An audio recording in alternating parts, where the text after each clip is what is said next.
Hey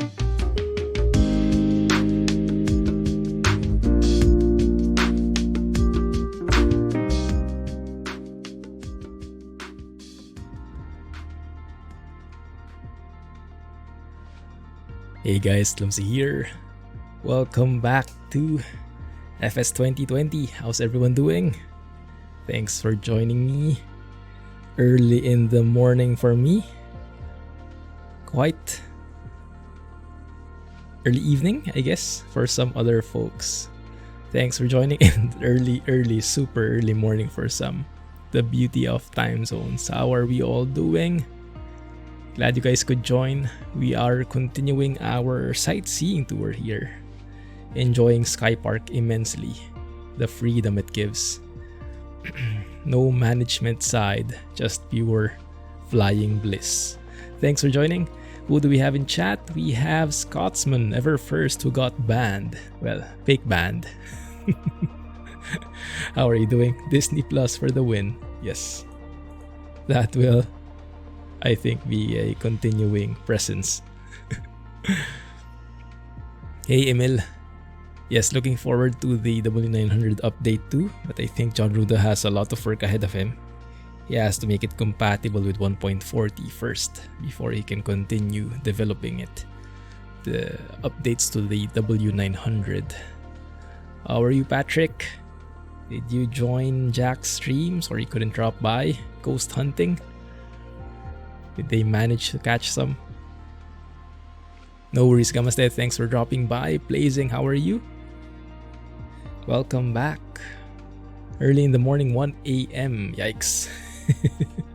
Monday night for Gamaste. Nice. Jamnik, how are you, man? Welcome back. So we will be flying with the Mooney. The CJ4 is taking a break. I would have loved to take it for a flight again today, but I think for our purpose of sightseeing, a little bit smaller, slower, more personal plane might be better fitting. So if I show you Skypark, this is where we're going. I'm not sure if you recognize those flags. I personally don't. But we are in the South Americas. We'll be starting off in Chile, in Oficina Victoria. We'll be picking up, and we are making use, as you can see, of one of the new features in Skypark, the multi-leg contracts. This is a feature that I've been looking forward to very much in ATS, in ETS2. It's something we don't have yet there, but here we do. So at least here we can enjoy that. So we'll actually be picking up two kinds of goods here in Oficina Victoria: computer speakers and plastic materials. But we'll be taking them to different airports. One of them is in Copacabana. Isn't that like a song? I won't be singing it. That's in Bolivia. And that's a dirt runway, 5,400 feet. And look at the elevation, guys. 12,554 feet elevation. It's so like on top of the mountains.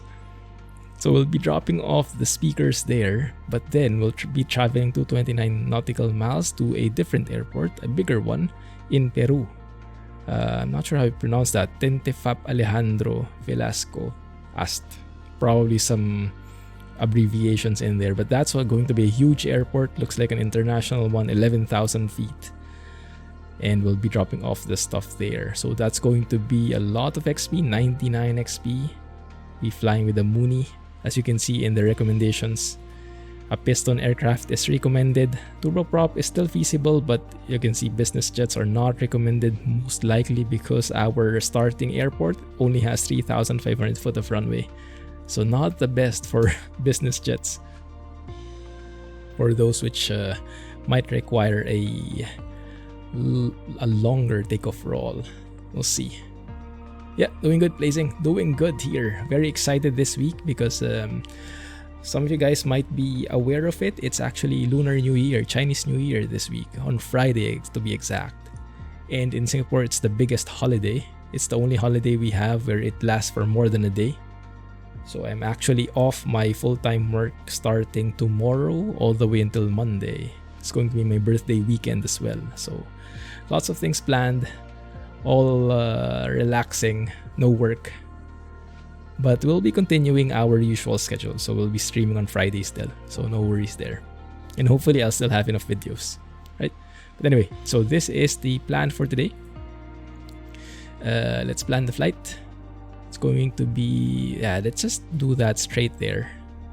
We don't go with any fancy flight planning today. It's more about hand flying and really enjoying the experience. Not much about navigating, more about aviating, and zero communicating. Well, I guess communicating would be with you guys. So aviate, navigate, not applicable, and then communicate. But with you guys instead of with ATC. Right, let's get that in.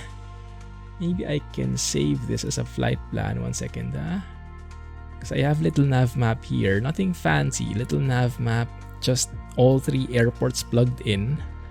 You can see the elevation. We start off at 3,000 feet. And then at this point, we start climbing. The mountains are really rising up quickly. At this point, it's 15,000 feet already. The peak of that mountain. And then the airport itself is at 12,500. And then later on, as we do our second leg, it goes even higher. It reaches up to, what, 17,000, 16,000 feet? Yeah, so it will be a real struggle in this plane. It did say that the Mooney is capable of up to 20,000 feet. So we'll see if it can manage that. But we'll probably have to, like, if this is in real life, you'll probably have to wear those, like, that hose with the oxygen, because higher than 13,000 or I don't know, some level up there, it will be very hard to breathe on your own, I would imagine. So that's a very simple flight plan. Let's export that to a MSFS 2020 plan. Just save that wherever. Little nav map is smart enough to know which directory it is. And then when we load it here, we should be able to see that right there. Same directory. And that's the one. Very simple looking. So we start off in Sierra Charlie 49, Oficina Victoria. Start off on the taxiway here, if a taxiway exists, that is. Or a ramp, rather. There is a ramp. Good. No winds, thankfully. So let's just pick any. And let's see if we have weight and balance 50%. I guess we can have like this. Yeah, this would be nice because we could like take it on a very small. I'm not used to seeing such small numbers. The CJ4 has like 200 gallons on each side. This one has 20. But yeah, let's do that. Let's maybe put in a load. Maybe let's say that those speakers are 120 pounds, something like that. And there we're alone here. Half tank. That should be good. 251 Charlie Lima, let's just keep it. We'll not be using that kind of stuff anyway. Live weather. Let's make it early morning. Let's see what the sunrise is. I'll get back to chat in a bit, guys. Bear with me for a bit. So sunrise would be something like this, maybe around 7:30. Yeah, that would work. Let's load that up. Okay, getting back to chat. Good evening, AE. Glad you made it, man. Glad you are back in FS 2020. How are things? Yarbla. How's it going? Did you guys join Jack in ghost hunting? Was getting taken out a lot by the ghost. Shh, don't let him hear. Might bring bad memories back. Good morning, adventurer. Hey, glad you made it. Skypark day today. I think I saw you were looking for more streamers who were getting into Skypark in the Skypark Discord. And speaking of Discord, if you guys are not yet in our Discord server, highly recommend you join. I implemented the streaming feature recently, so the cool kids, the Twitch subs and the patrons can stream there now. And I will be streaming there as well from time to time, more of the informal streams when I'm testing something out, when I'm just chilling. I'll be streaming there. And I actually got Discord Nitro as well, so I can stream at a very high quality. Right, here we are. So we can get to load up the speakers and the plastic materials. That would simulate the 120 pounds that we loaded a while ago. And now we go to Copacabana. Let's try not to sing that too much. Alright, open the windows and the doors. Get some ventilation in here. What's the temperature? Actually, that would be interesting. 1 second, let's see.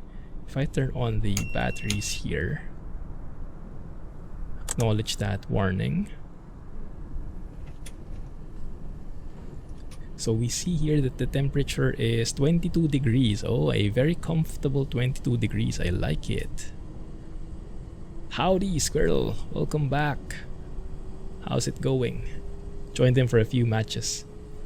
They changed a few things. Taking a picture during a hunt doesn't count anymore, so you sacrifice yourself for nothing. Can't be a photographer anymore, huh? Oh man, 1 second, huh?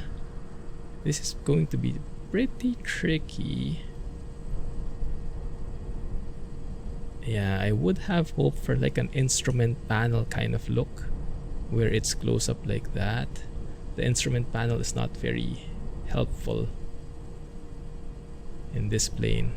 The setup is not the ideal, so we have to do it manually. I think what I need to do, if I remember correctly, turn on the boost pump,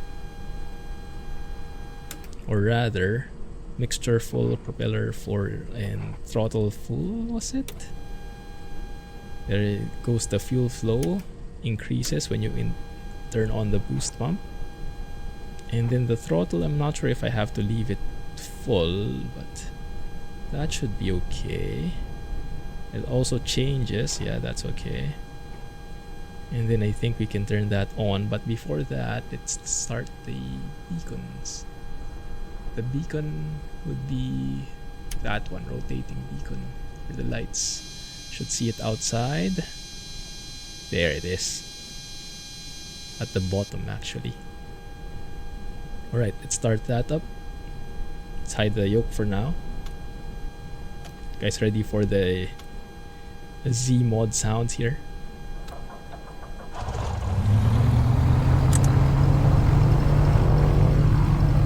There it is. Beautiful. Music to my ears. Let's close that one. Avionics can go on. 1.0.27 latest version. Let's get our transponder.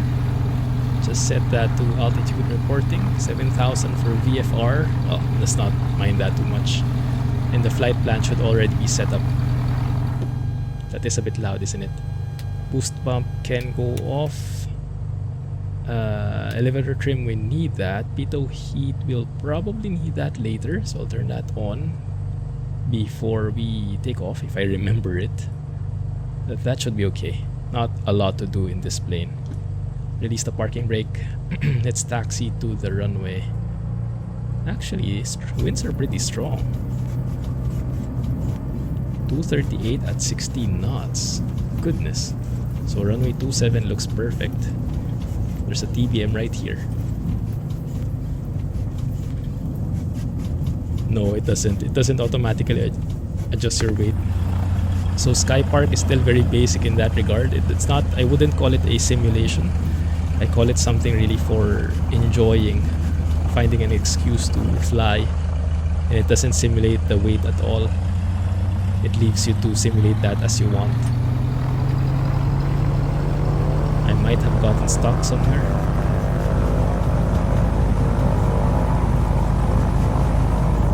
There we go. No jet tonight, yeah.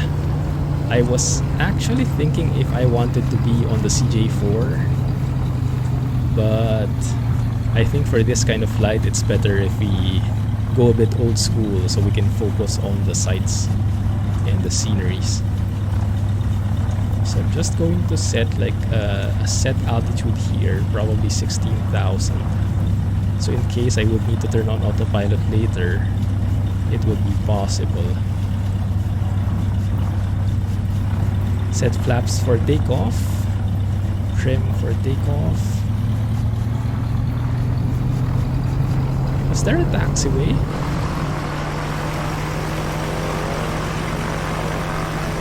Not really. So I guess this is all the same. Coyote missions. I was I got some available. That's too noisy. Let's close that window. I got some available, but they were a bit too much. Not very family friendly themed. So I decided against it at the last moment. So right now we are doing a clear sky mission. I haven't tried any coyote missions yet though. Normally when it comes to like games like these, I'm like the, if you think of in RPG world, Dungeons and Dragons and whatnot, it would be like lawful good would be always be my alignment. You've mostly flown the longitude recently. Finally get the hang of how to land it properly. Nice. That's great to hear. Yeah. Nothing is more satisfying than an awesome landing. 271 on the heading, so that's the westbound. That should be this one. Where's the start of the runway? It's this one.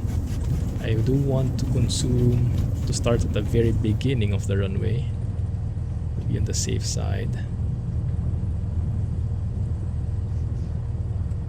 I don't think we'll need their entire length, but we are 3,000 feet above, so it probably wouldn't be too bad to be a bit on the safe side. Is this the runway? I think this is. Okay, let's try and do this. Full mixture? Maybe I had to tune it, but I think that will work. Right rudder, keep it center.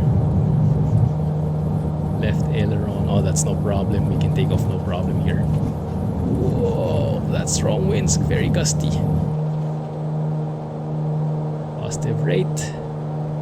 Gear up, tap the brakes and gear up.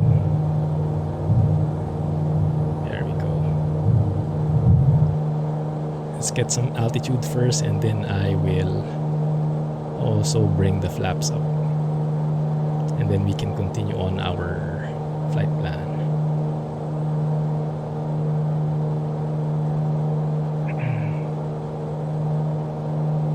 Have you guys tried any of the coyote missions for those who are playing Skypark?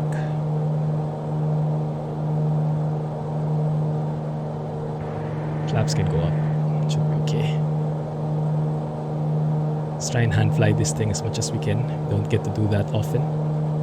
Landing lights can turn off now. Taxi lights as well. Good.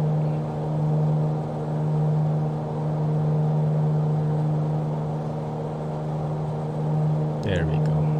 Let me know if the engine sound is a bit too noisy. I can always tweak it. I expect that I'll have to pull back on the mixture in a bit. Let's lower the RPM so it's not too noisy. 2300 is probably okay. There you go. And maybe lower the manifold pressure as well. 2323 might be a good start. That should work. Love the texture on the side column where the microphone hangs. Texture on the side column. Oh, this one? Cool stuff. 5,000 feet and climbing. We do see the mountains in the horizon already. Although here, we're starting to get a glimpse on it.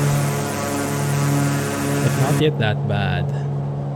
Not yet that much. I think we'll have to lower the audio of the engine. It's a bit too much sound. I wish there was an easier way in doing this. 20? Goodness, that's very... Okay, that might be a more steady hum for us. Headphone simulation. Actually, no, I'm not. How does it work? Actually, I haven't tried it, I think.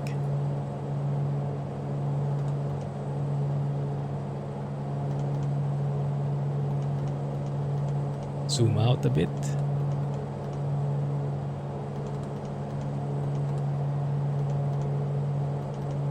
Oh, that's a long trip. Okay, but I think we're headed the right way now. Let's continue climbing here. And I think I'll have to tweak the mixture. Go a bit reach of peak. So you can see I'm pulling on the mixture knob here and the AGT is rising. What I want to do is find the peak, 1550 looks like, and go a bit lower than that, reach of peak. So maybe around 1510 or less. Oh, my bad. Focus. Works quite well for you. It sounds like you're wearing headphones in a real plane. Oh. And if you go outside in the external view, does it still happen? Hey Tom, we are currently in Chile, South America, making our way north to Bolivia and then to Bolivia and then to Peru. Track would be 011, so something like this. Maybe we don't need to climb that high yet. Let's stay at 7,000 feet here. That might be a good altitude to stay at for now. And then as we get closer to the mountains, then we can start enjoying and climbing up. Now we're just doing VFR. We're not really following any of the aviation rules, not interacting with ATC, just sightseeing. So later on we'll be climbing up beyond. Well, maybe not. Maybe we can still stay properly VFR here. Because we will not be going beyond 18,000 feet.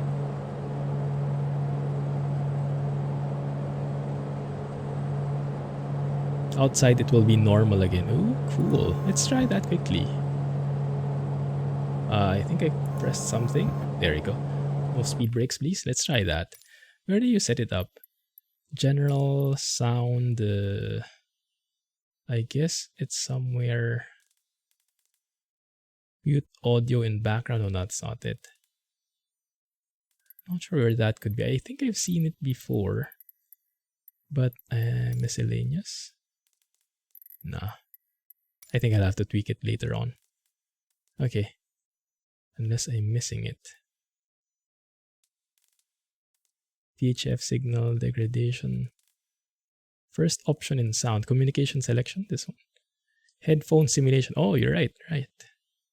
Yeah. Oh, that's cool.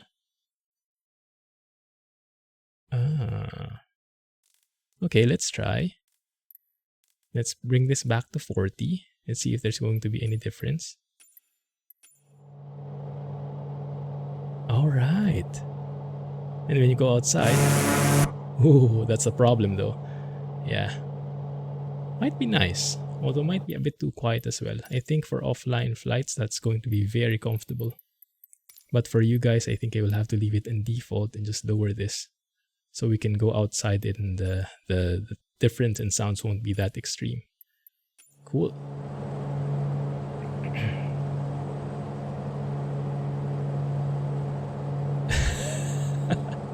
Yar Jack, how are things?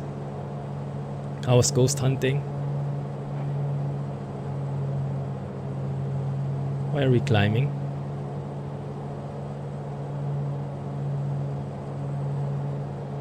Mom lost 8 pounds from COVID, but she tested negative last week. Nice. But she still can taste. I wonder why. So if we're flying VFR here, we have to use landmarks that we can see literally.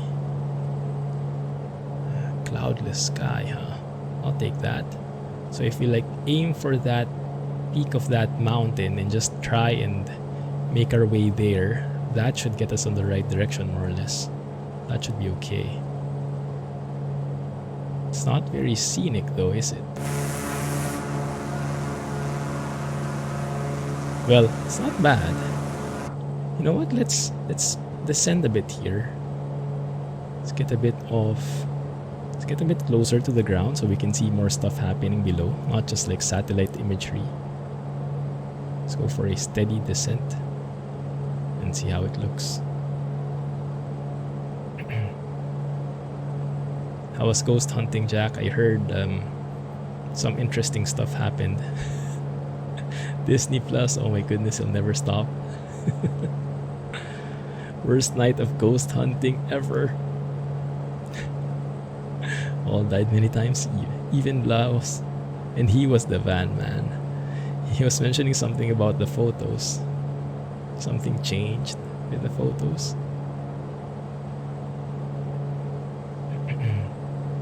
Yeah, the audio simulation is very nice. The headphone simulation, I remember like in the TBM in Explain, there is that feature. But in the TBM, in Explain, that was very well simulated. That was by a custom developer. It's a payware where you actually have like your headphones, Bose headphones sitting right here on that seat, and then when you click it, you kind of wear the headphones and you get that kind of headphone simulation. So you can turn it on and off just by clicking at the seat. It's very nice and very immersive. Makes perfect sense.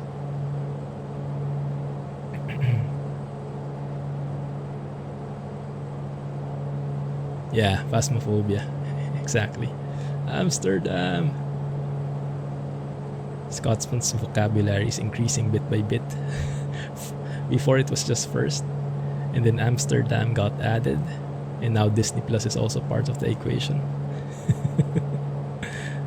A remix. Yeah, I'm a bit struggling with that as well. I love On Air because of our VA. We have a lot of very active members in the VA, and they're all in Discord coordinating, creating FBOs. The VA is is flourishing thanks to them. But whenever I try to find flights, I don't find anything that's profitable. So it kind of gets, so you start, one limitation is wherever you ended up, that's where you have to find a job. Or you can find a job in the nearby area, but you have to fly there first. So that's a bit of more of a hassle, but very realistic. But yeah, that means the selection of jobs is very limited. And it's not very conducive to, how do you say, having the freedom to go anywhere for sightseeing. But in a way, it's more realistic, so it really depends on what you're looking for. And you have a lot of management aspects as well. The management aspects, most of the guys in the VA are taking care of, so I don't have to get so immersed there. But if you just want to fly, Skypark might be better. But if you want the management aspect or you want to be part of a VA, then On Air would be perfect for you. For me, I try to mix both of them. I look at On Air from time to time if there's like a certain job that pops up where my plane is, and if there's a lucrative one, I'll take it. But if not, then I'll skip it and I'll maybe just fly Skypark. So I'm kind of mixing both right now. The first trains in Amsterdam all got Disney World. Now that will be Scotsman's dream. Okay, let's continue our descent here.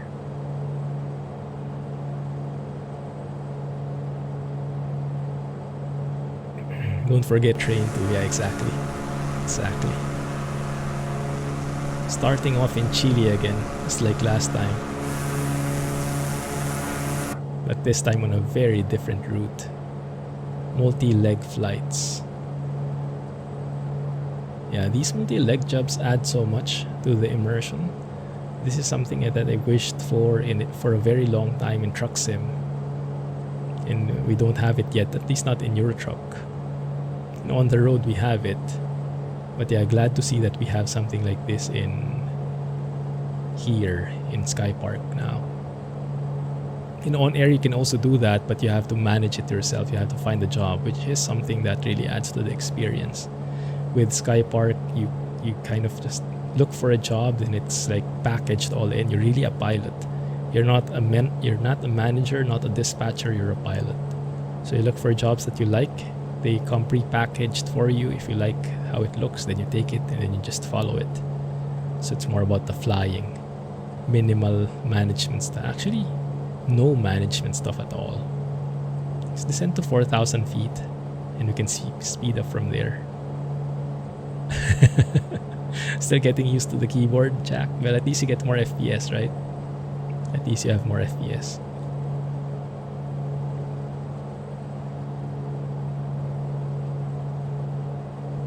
Oh yeah, Neofly. Neofly is free too. And has all the leveling. Start off from a small plane, make your way up. Yeah, Skypark doesn't even have that. Skypark doesn't have that kind of progression because Skypark has a different philosophy. Skypark is really like, you don't own any planes, you're a pilot for hire. You're a pilot working for the same company, Clear Sky. So whatever planes Clear Sky company has, you can fly. And that's something that we can all enjoy because that means you can fly any plane literally. Any add-on plane you might have, you want to try, you want to do jobs with, just get on it. Take a job and get any plane. So whether you're an airliner fan or a GA fan, you'll fit right in. Just focusing on pilot stuff. Right now you can earn money with it, but you don't really have a lot, well, almost nothing to spend it on yet. That's something that the developers are still conceptualizing based on feedback, based on how people use the app.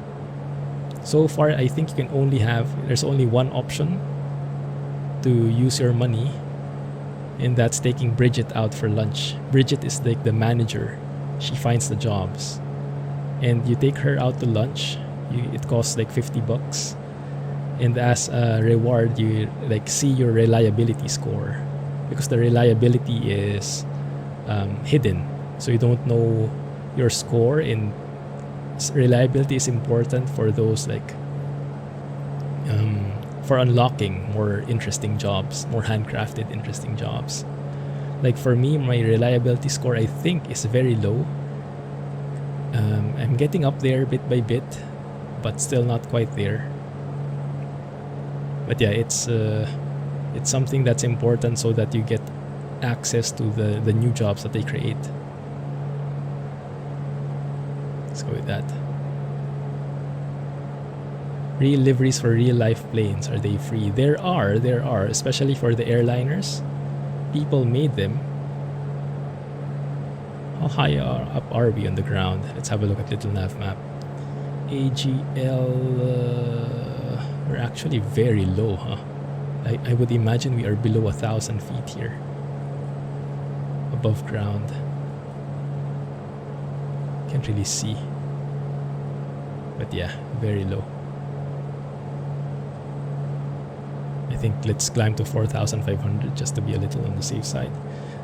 Very plain here still.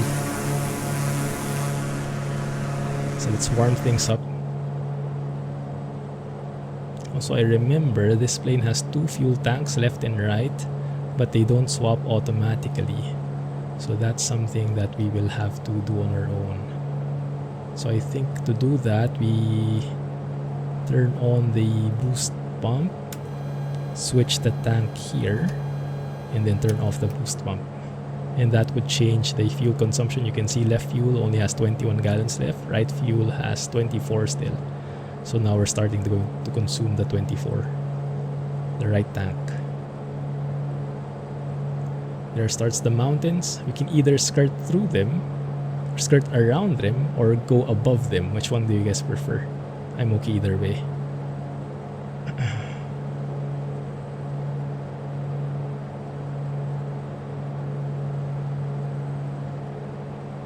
It's nice to hand fly again though.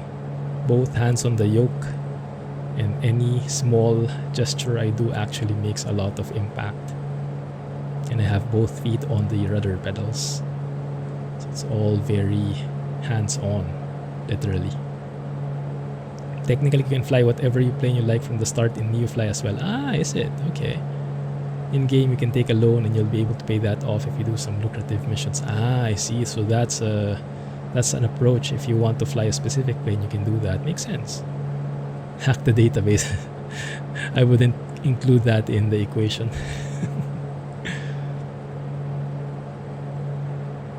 Yeah, money to rent, buy planes, pay for fuel, maintenance. It's the real thing.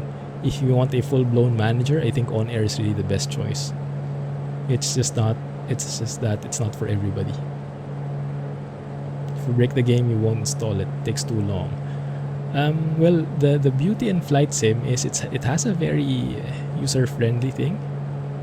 Fly through them. Through them meaning above, not go around. Okay, let's climb up then.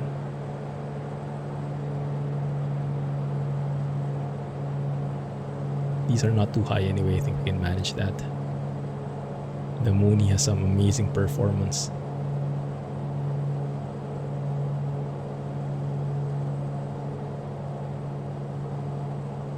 Yeah, community folder. If you buy stuff from the in-sim store, you don't have to set up anything. Just buy and download, and it will be automatically installed for you. But if you download it from other sites, you placed it in the community folder, and then if you want to uninstall it, just remove it from that folder. It's pretty straightforward. There's not even like a load order kind of deal. Ooh, you can feel the updrafts coming from the mountains. Starting to see the quality of the mountains over here though. That's starting to come up bit by bit.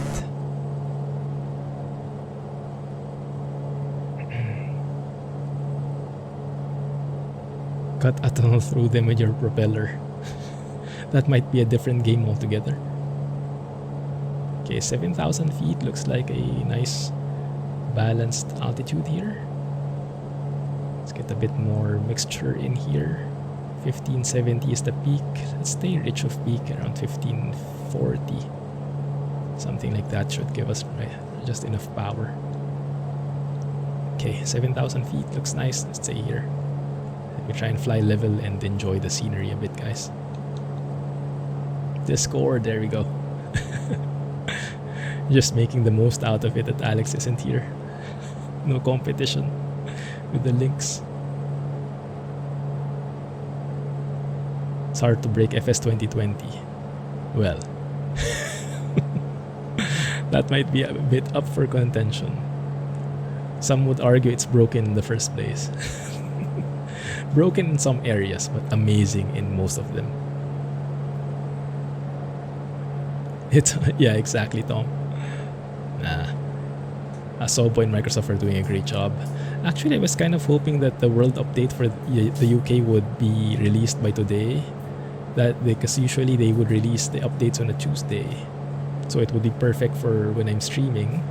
But this time, they mentioned, I think, Feb 11. So I think it'll be on a Thursday instead. Something along those lines. Getting pretty close to these ones.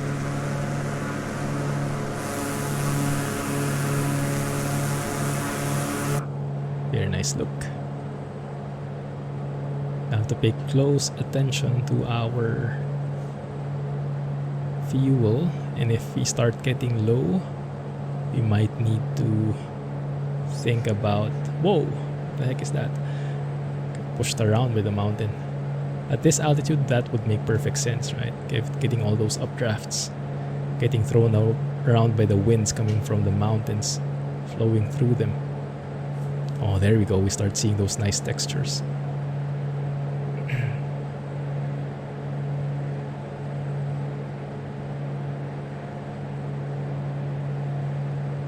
That looks okay. Doesn't look too bad in terms of altitude, actually. Let's have a look below here. Nice canyon looking thing here. And a river flowing through. Very nice. You can see the mountain definition starting to really get in there. Very edgy. Nice. Yeah, 7,000. We can keep that. And then we can cruise here. I believe if you wanted 7,000 feet, let's try to stay facing that way. So now let's target that peak of that mountain where my mouse is. That one, visually. That should be more or less where we want to go. And just trim this out.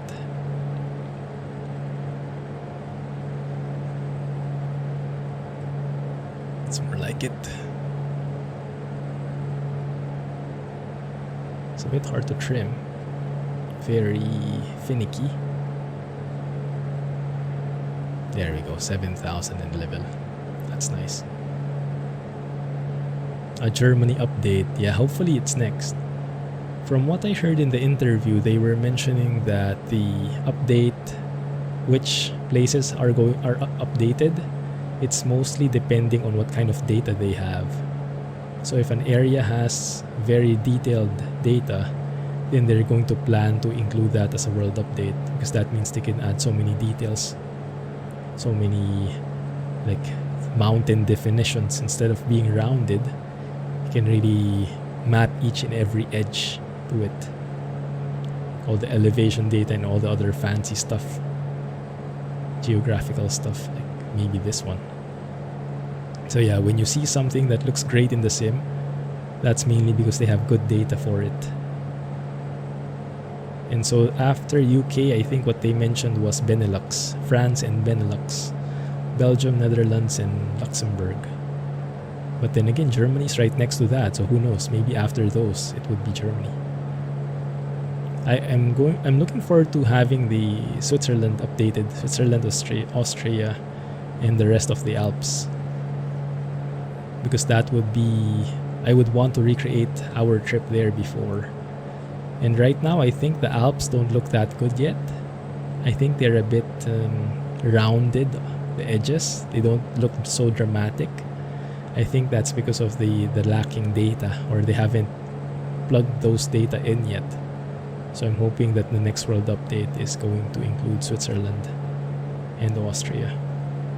Those, I imagine, would look amazing. That entire region, basically.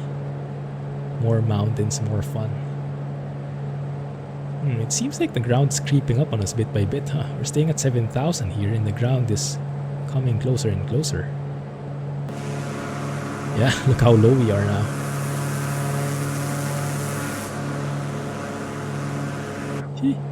Might be good if we climbed a bit. Where's my visual reference? That mountain right there in front. Yes. Okay, let's continue climbing up. 7,500 for now. Performance chart safe for the RPM, and actually I'm not looking at it anymore. I can go and make it detailed by looking at the reference charts and then plugging in the right manifold pressure and the right RPM. But I think it's not that strict. There are best practices, there are ideal numbers, but at the end of the day, it still is a fast plane that just works. And I'm not sure if it's like that in real life, but yeah, so I think it's not that important to get the exact numbers. Just lower the RPM a bit, lower the manifold pressure a bit, stay in the safe zone for the speed. So it's more of like a feel as you go kind of plane I'm making it, and less scientific, more of an art.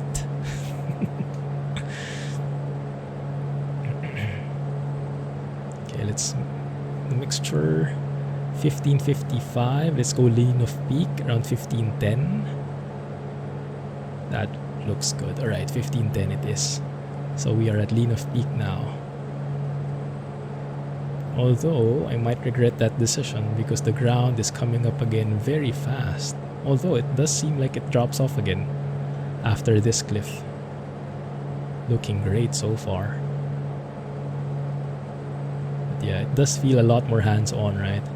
Instead of just plugging in the autopilot and going to the next waypoint, you really get a hands-on feel on what you're flying through.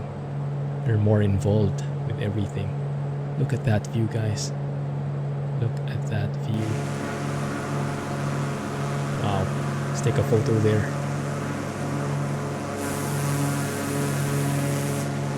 I have my photo hotkey map now to my Stream Deck. It's very useful. Beautiful. Where's the mountain that I'm looking for? I think I lost my mountain. Is it that one? Maybe. Well, you're about to say you're too low. Yeah, I think we are. We'll have to climb up here. Let's go 25. Actually, let's go full throttle here. Let's go to the peak.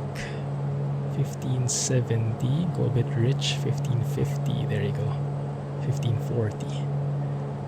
Let's climb up to around 9,000. I guess that would be a safe altitude. That would still allow us some nice sights below. Goodness.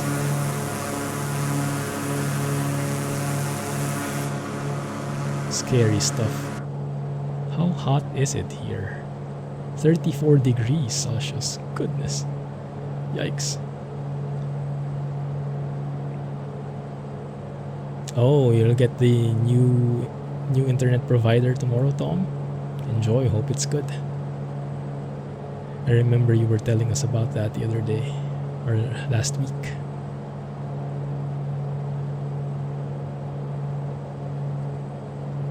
You meant the one in the visor, is there?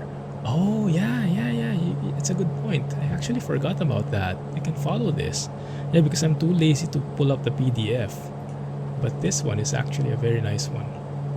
So the altitude right now is 9,000. So we have to be somewhere in between here. Manifold pressure, inches of mercury would be... My flying level, of course not. I lost it. How do you map that in? That's the power. Max recommended. RPM would be 2300. Let's say, okay. Above, we should be at 2400, I think. 2500. Okay, I see. Let me look at that later. Because we're getting blown off course here. And that very sharp edge there looks very dangerous in front of us.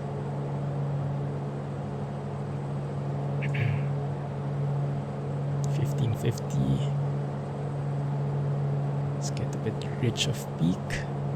Continue climbing so we get that full power. Yeah, now, even at full throttle, I actually have only 22 inches of manifold pressure.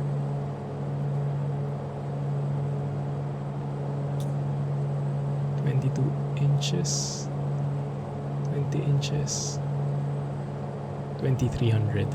So 22 on the manifold pressure, 2300 on the RPM at 10,000 feet.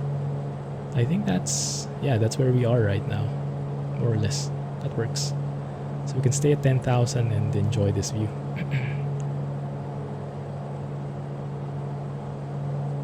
This does have autopilot, yes, but I'm trying not to use it yet. Just so I get a bit more feel for it. Oh, that looks great. Let's go and explore that area a bit. The shapes here are looking very nice. Goodness.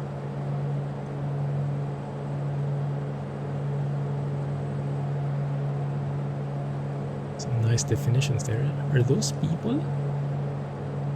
I think trees or rocks or whichever. This might end up in a disaster, guys. I'm not sure if we're boxing ourselves in here.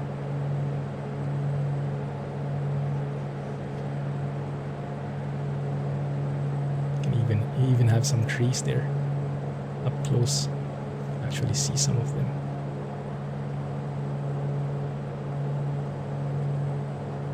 Whew. Let's go and do that sharp turn. Sharp bank. Pull up.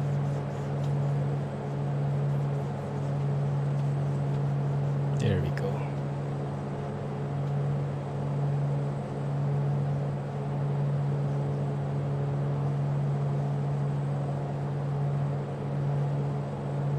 The plane is powerful enough to avoid do those sharp banks and not lose airspeed. Good. And keep our altitude more or less. We're actually climbing over here. Nice. Never hooked up your Stream Deck yet. Oh man, it's powerful. I'm using it now so often in anywhere. Even in just like simple things like opening folders, going to certain directories automatically, opening websites directly. Helps a lot. And with Flight Sim, like some of the hotkeys, especially with recording stuff, it all adds up and it saves so much time. Plus, it's a pleasure to actually press those physical buttons. There we go. Let's continue on. I think we need to continue climbing here. Let me show you the little nav maps, breadcrumbs of us. Look at the vertical path of the... Ooh, creating a mountain of our own here. Yeah, we are headed the right direction at least. So that's all looking fine and dandy. Very nice. Do we need oxygen? Yeah, you're right, probably. How do you enable that? This one? Is that it? It's a good call. Do we need to like set up the hose or something? Okay, 11,000. Stay there. So we can get back and build up some airspeed. Oh, nice. We can follow that river in front. Looks pretty cool.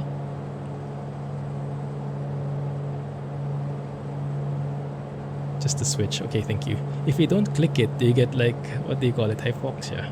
Like the screen blacks out. Not sure if that's implemented in this sim. In X-Plane, I know that's part of it.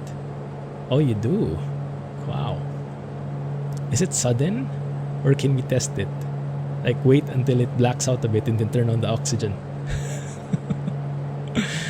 Let's try it. There should also be like an oxygen supply somewhere. Not sure where you can see it in though. Hopefully we won't run out of it.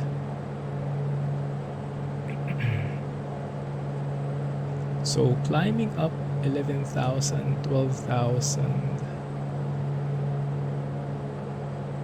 We need more RPMs probably.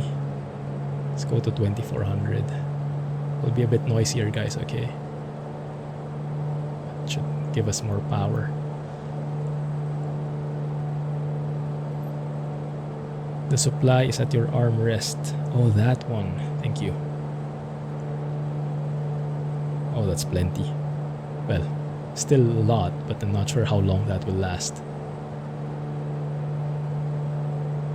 You're very careful with those sharp turns now. Mission type where you transport some VIPs. Ah, yes. Oh, that's exactly how it goes with on-air as well. You have like fragile cargo. And when you go like, if you go beyond 30 degrees in bank, you hear that like rolling bottles. And then some like clinking. And then you know that you've damaged your cargo a bit. Absolutely sucks, but quite real. Unfortunately, the autopilot in the CJ4 goes beyond 30 degrees from time to time, like 31 or 32. And on-air is very strict. And so you go beyond 30, it's already a minus. Yeah, first time I encountered it, I was so scared as well. I was like, where the heck is that sound coming from? Didn't expect on-air to have that sound. So they probably had like similar ideas borrowed from each other. Beautiful looking cliff there. A bit away from where we want to go though, so let's go through here. Don't think we're blacking out yet. More prop, middle knob, thanks. Yeah, we have 2400 now. I think 2500 is the max, right? If we start losing climbing ability, I'll go with that. But for now, I go with the mixture. So the peak is at 14... No, actually, 1525. It's got 1500. That should give us a lot of power. 20 degrees reach of peak. Should be enough for now, I guess. We'll see. Probably similar ideas. So let's go and target that one. That like mountain in the distance. That seems to be the best direction where we're headed right now.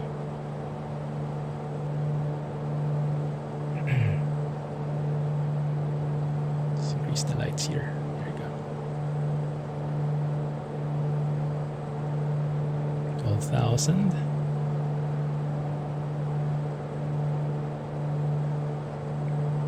Full throttle here. Manifold pressure is getting low. Less and less air in the intake. 12,000, there we go. And still it's climbing. It's very sneaky, huh? This climb of this landscape. It's like a constant like climb. Very slowly, you don't even notice it.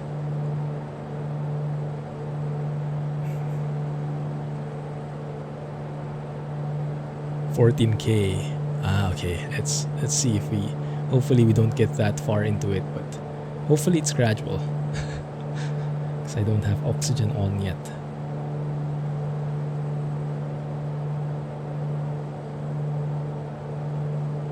Goodness. Gives you really an idea of the struggle of the climb, huh? The Cessna 172 probably won't be able to handle this. For us, at least we can still climb. What is that? 800 feet per minute. It's actually pretty good considering our altitude right now, and I'm not even at full RPM yet. Let's go 2500 here. There we go. Pushing it. Get that right mixture. Around 1500. That works very well. Cessna 182. Yeah. Or a Grand Caravan would work really nice here. The Grand Caravan isn't pressurized either, is it?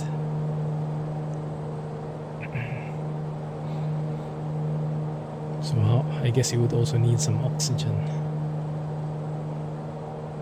13,000 feet and climbing. Let's have a look at Little Nav map again. Yeah. Looks like I have to be 16,000 at some point. For now though, I think we can keep it.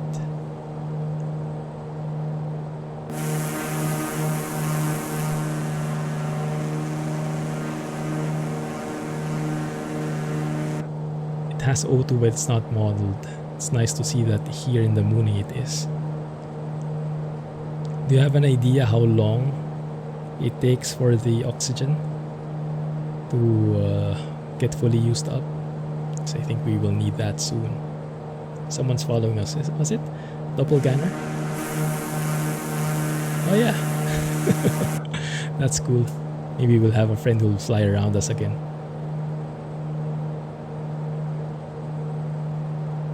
Several hours. Oh, that's great to hear. So we shouldn't be at risk of running out anytime soon.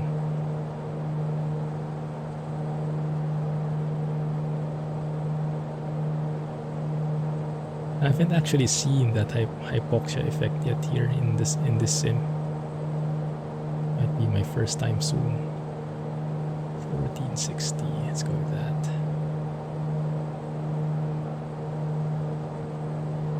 I'm using OBS Studio.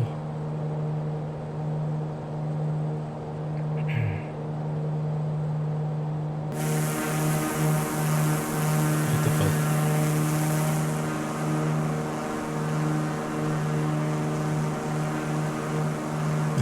imagine getting stranded here, huh? Are there roads? Not so sure.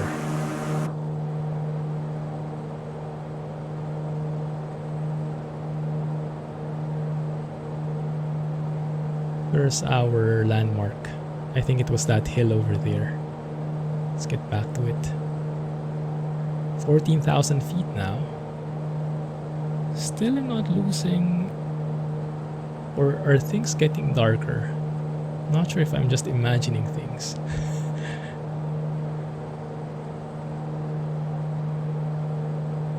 I can really feel the plane starting to struggle though. Starting to struggle climbing.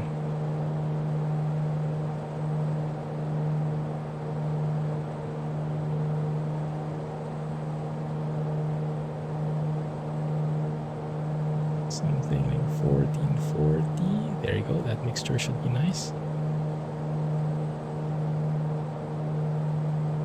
Airspeed wise, ground speed is 156, so actually that's not bad for climbing rate like this. 14.5, let's keep it there. And let's see if we'll black out anytime soon.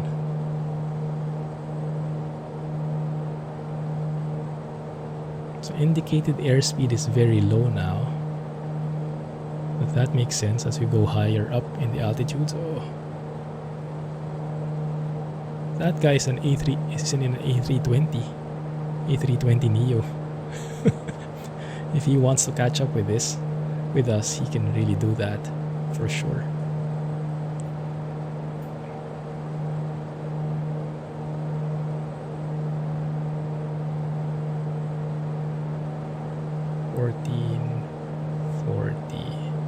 Let's go with that, and then let's switch fuel tanks again. I'm not sure how often you should be switching, but let's do that anyway to keep it as level as possible. Sounds are so good, so ASMR-ish.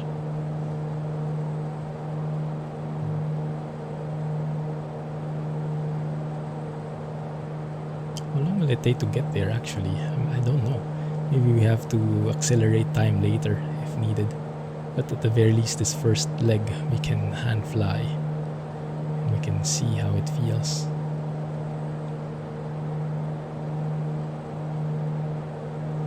They are what? Bit of a cliffhanger there.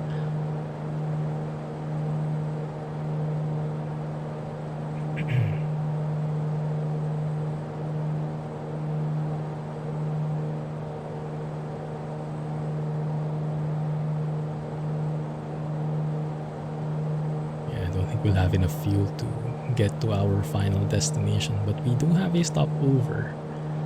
That should be good, I think. 15,000 feet. Hypoxia is not modeled in MSFS 2020. Ah, okay. No worries. Yeah, alright, let's just turn it on. Let's just simulate it. I remember that happened to me. I think I bought the Baron B58 from Simcoders, I think. The Baron B58 rep in Explain. And I was climbing to like 12,000 feet, and like the screen started getting dark. I was like, what the heck is going on? And I was very much new into aviation then, didn't know the principles, didn't know the basics. And it just blacked out on me.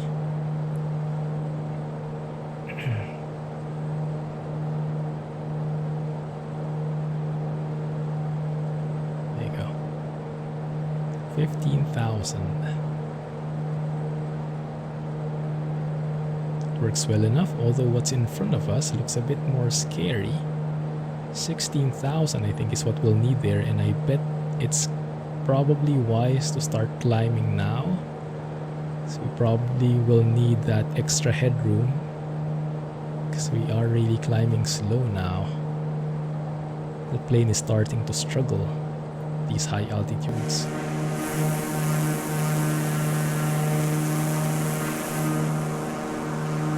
And that's silky smooth though, huh? That's something that you really get when you don't have the fancy glass panels.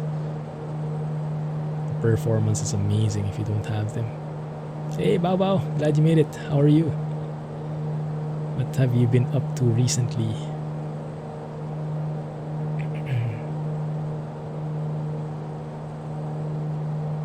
Now we have to find a new target. Is that snow actually on that end? It might be, huh? This high up.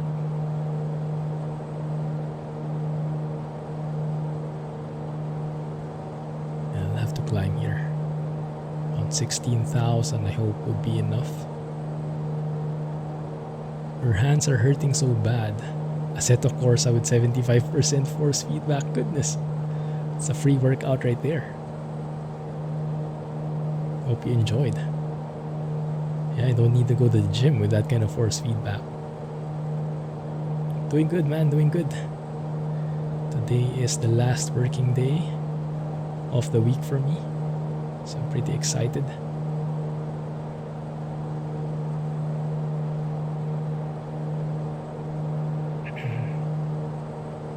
$16,000. Why does it feel like that's still not enough? Maybe barely.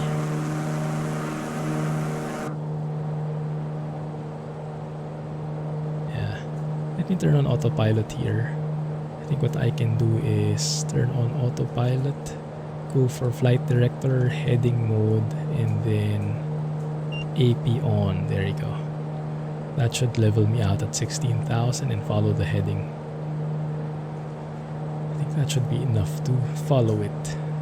And now we can go outside and focus on the sightseeing. But first, let me go into the mixture settings here. Now we can go lean of peak. 1420 is the peak, so around 1380 probably, somewhere around that.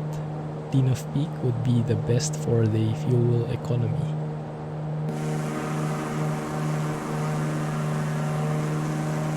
You guys think this is enough? 16,000? Cutting it very close with that. Maybe we can just squeeze in through one of those gaps. It does look like it wouldn't work though, does it? You might have to go around. Yeah. Might be best if you go around.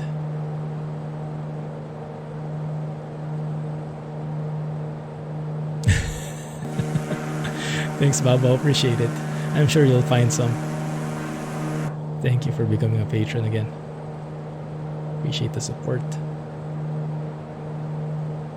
But yeah, now you have access to the Cool Kids Club channel.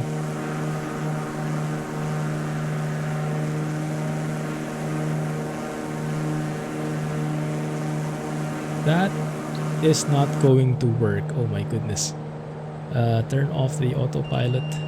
Let's hand fly this a bit. Climb, climb, climb.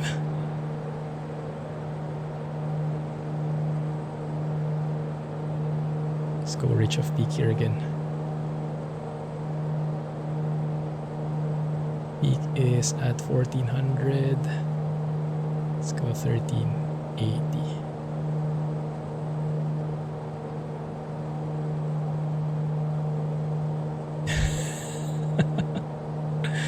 Hopefully it doesn't push through. Oh, that guy, that A320 is 36,000 feet up in the air already. While I'm here struggling, getting to 17,000. It looks great here though, doesn't it? Oh, look at those updrafts. Just pushing me all over the place.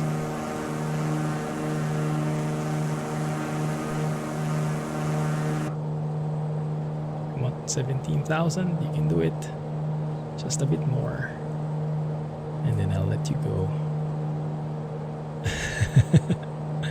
Great to hear, Bobo. Track hat with MSFS. And maybe someone in chat. Haven't tried it myself. Have you guys tried that app? I keep forgetting the name of the app. I remember we talked about that before. The app where it scans your face and then it translates that to head movements. So you can actually have no other paraphernalia. No cap, no headphones. Just your face would get tracked by the app. and you would get a nice look at it. You would get a nice view of everything. I think it works relatively fine.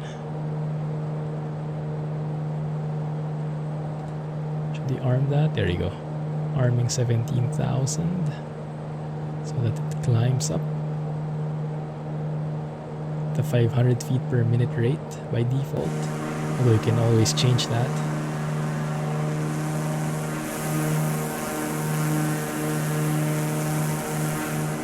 There we go. Now we're clear of those mountains, and now we can actually see the destination airport right there. 51 minutes? Really? Is it taking that long? Goodness. Yikes. Can we go nav mode? Let's say if you say how can you do that?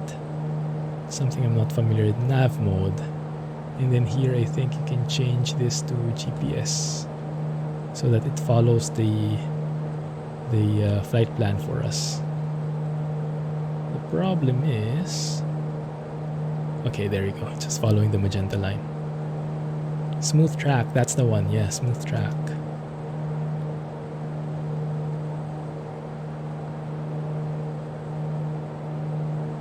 Yeah, I heard very good things about it. Might be worth a try.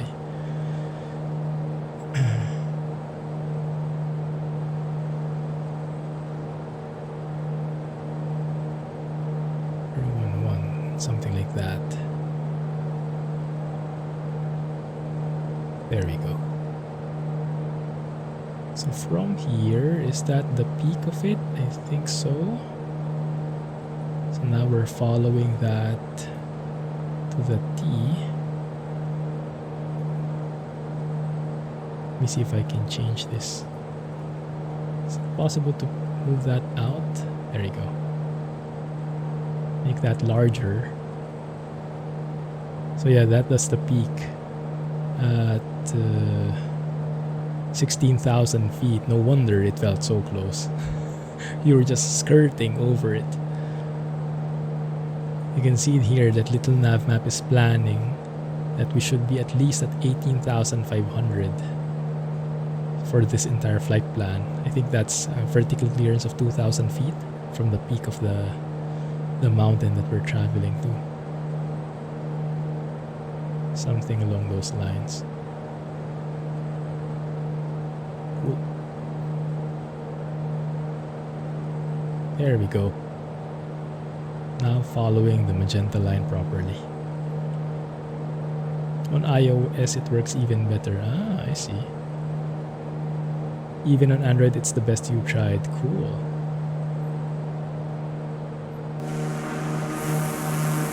Yeah, very smart implementation, huh?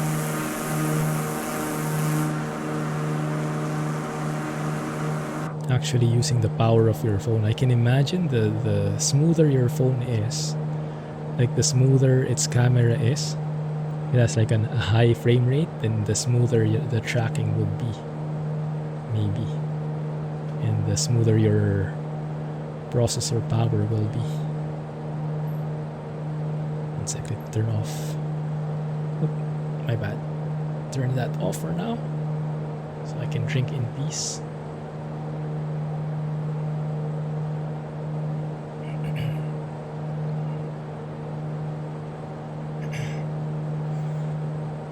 Hey, pediscan. Maybe we can do a bit of like glare shield here, because the sun is brightening up in front of us now. It looks good. A bit more lighting. Hey, Surfa. I'm using a CH Eclipse yoke. I think if you look in the panels in the info screen somewhere, you should see Amazon gear. That would contain all the gear I'm using. The PC parts, the peripherals, for driving, for flying. Might help a bit. And if you use any of those links, I think I get a small commission whenever you buy something from Amazon. I think that's how it works. 1390, 1350, that should be good. Okay. So it says the limit on this plane, I think, in terms of cruising altitude is 20,000. Flight level 200, most likely. There is a message right here. Inside airspace. Oh, that's cool. So this one is from a mod.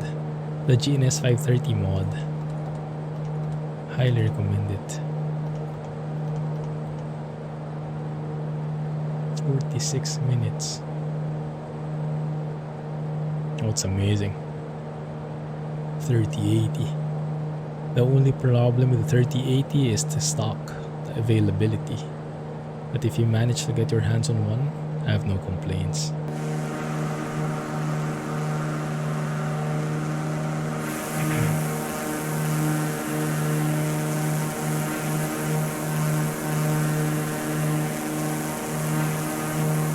I love that blue color, electric blue kind of feel.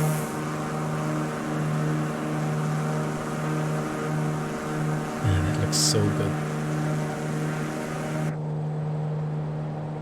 I think we're past that now though. So can we start descending? Nah. One sec. There is something high still that we'll be passing through. Yeah, there are some more mountains up ahead. Let me have a look at this airport, Copacabana. Copacabana is actually a dirt runway. Let me show you. So that's where we're going. We'll be passing through another mountain here, looks like. Cerro Capia. We can go around it if needed, but I think we can manage. Just to go straight through, keep our altitude.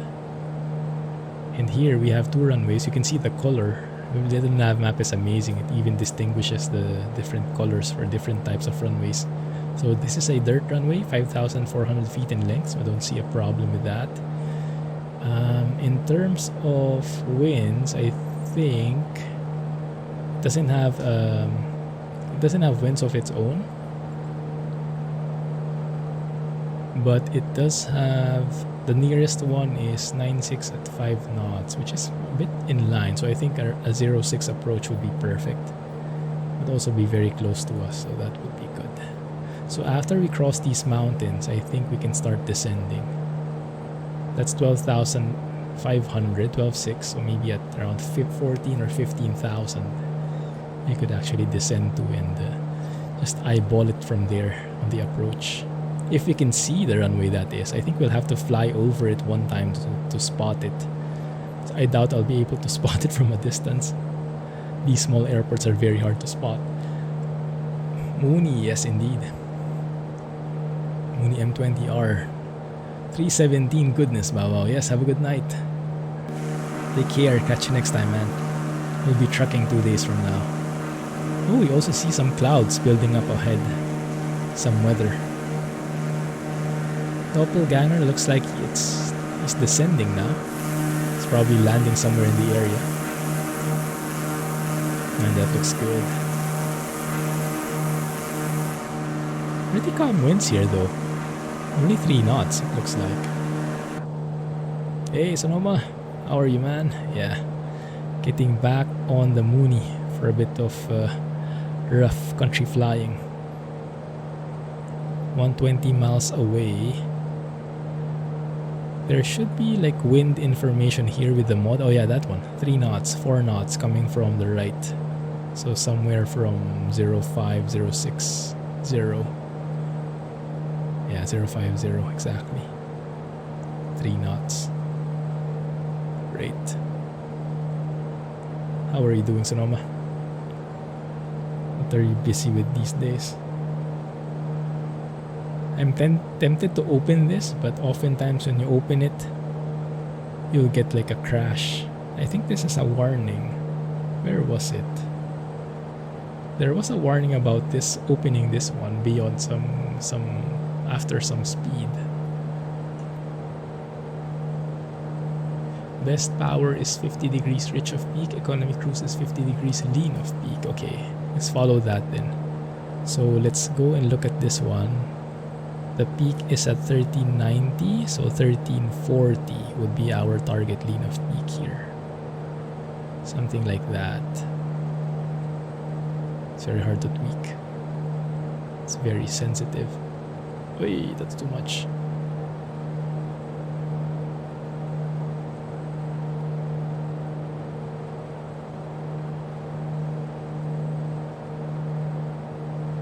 Oh, that's okay. Let's eyeball it there. Very fidgety.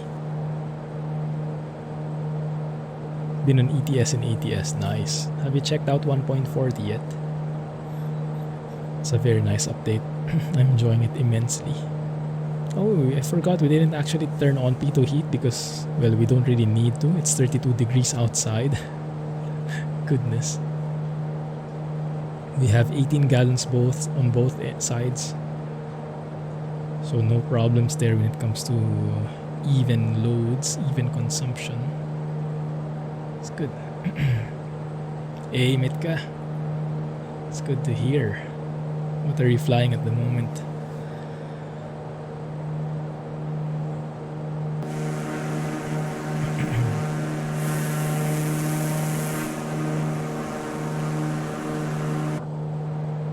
Let's see what's up ahead.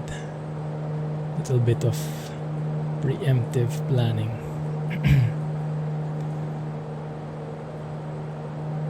So looks like we're crossing a boundary. Crossing from Chile to Bolivia now, I think. That would be the border right below us. Cool. There are some mountains here. Don't know how high they are, but we probably can see them from where we are. The border is probably somewhere here. Not a physical border, but something that was decided by the country. I can imagine. What is that though? Looks like a main road, doesn't it?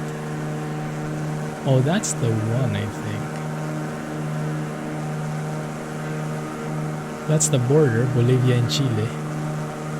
Ah, that's A119, the one we're seeing. And then right beside it should be a river. That's the river. That's the border. If I'm reading this map right. Yeah, exactly.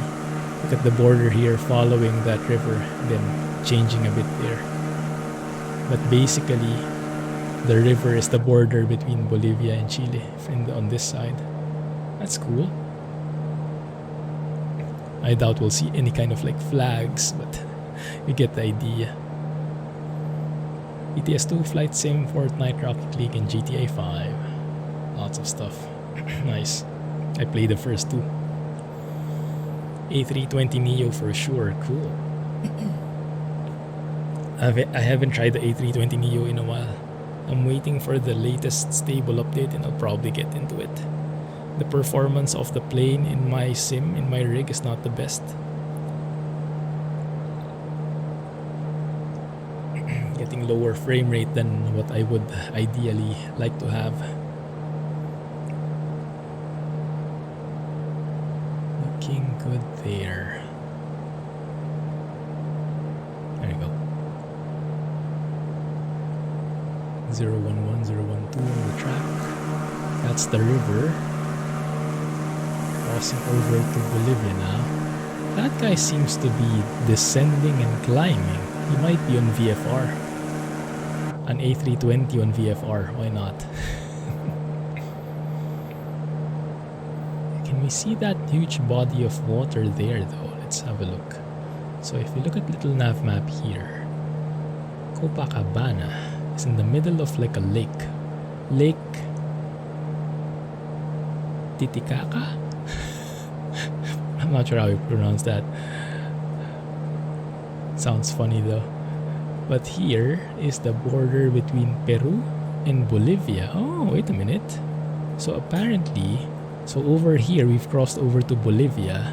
But as we proceed, we're actually be crossing over to Peru. So we have a Bolivia to Peru border here. Another one on the river. The river is a very nice border. Very nice natural border. And then we'll be crossing again from Peru to Bolivia after that point. Quite interesting. Nice. So let's go and spot if we'll see any changes in the landscape. I think I do see some changes now. It's changing, it's transitioning from like the barren, very barren one to having like a little bit of greenery, some like moss in here. It's kind of scary actually. Must be all that body of water in the vicinity. Yeah, the river kind of thickens on that side. Whoop.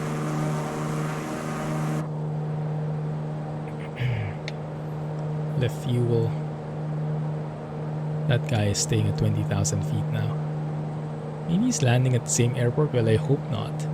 I don't think the airport we're going to is suited for him.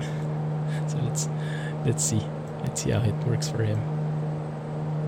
Ground speed is 160 knots. That's not too bad for this plane, I think. Yeah, it's not too bad actually.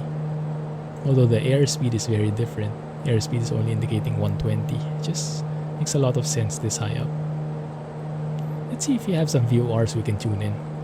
Play a bit with the avionics in this plane. Old school avionics. Where is the nearest VOR? Let me see. There is a VOR. There is no VOR on Copacabana itself, but there is one a bit to the east in La Paz. I'll show you again. So that's where we're going, right? If we look at this one, if we measure it, that's 100 miles away. We're 100 miles away. And from Copacabana to this La Paz airport is around 50 miles. I wonder if we'll have enough range for it. That's the one, VOR 115.7 VOR DME La Paz Papa Alpha Zulu identifier. Let's see if we can tune that in. 115.7 was it? Yes. Okay, so if we plug in, where is it? Here, VLOC should be. How do you switch to that? Push this one. Yes. 115.7 and switch that to active. That is being detected as radial 226, 97.7 nautical miles. But I don't think that will change because we're in GPS mode right now. So what I'll do is I'll go back to heading mode and then I will switch to nav mode. And that should change this one, I think, wouldn't it? Shouldn't it? It's not changing anything though, unless I'm missing something. Unless it's broken. It is updating the CDI there. The HSI rather, I think.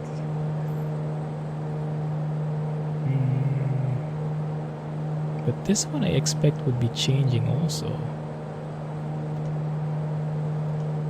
VLOC 115.7, 96 miles. Am I missing something, guys? This should be like adjusting based on the course we set here. Let me see, maybe there's something else I'm missing. Approach. Music crew mode. Oh, that's interesting. Hope you brought your passport. If they catch us. Rudder trim. No, that's not the one. Elevator trim. Yeah, that's on. That's fine. It's nice fiddling with this old school avionics though. More vintage feel.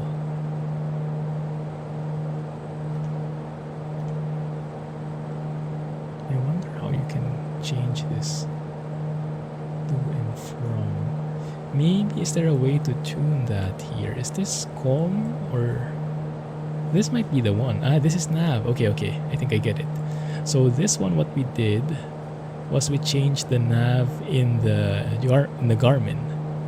But I think this avionics package, these dials, these steam gauges, is not synced with the Garmin. At least not this one. So we have to tune that here, I think. Let's see if that works. 115.7 Switch that to standby. There we go, that's the one working. Okay, good. So that means we can actually move to GPS mode and follow nav mode. So that would be the GPS from the Garmin GNS 530, but at the same time we are tracking a VOR here on the standby, and we can say, if we look at, there we go. So if we want to go direct to that VOR, we should be heading on a is that the right one there? 050 heading, which makes a bit of sense. That 050 heading, because that's La Paz, that's Sierra Lima Lima Papa, I believe. And that's exactly 050. Cool. It's nice reading that old school stuff from time to time. Get a bit reacquainted with how the old school avionics works.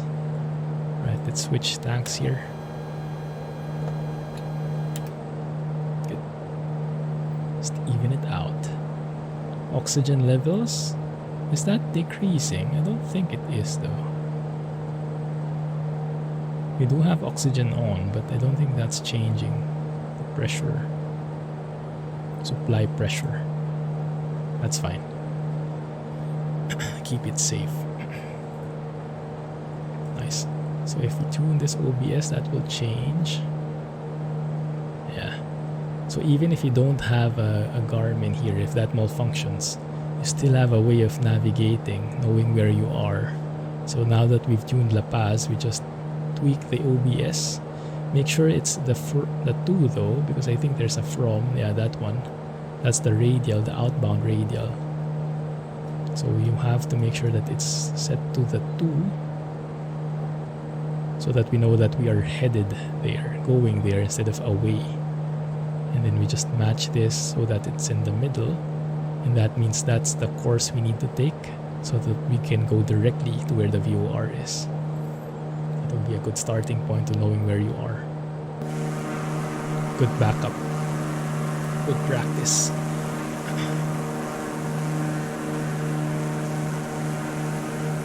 So it's below us now. Rivers and rivers for days. Why not? Still in Bolivia.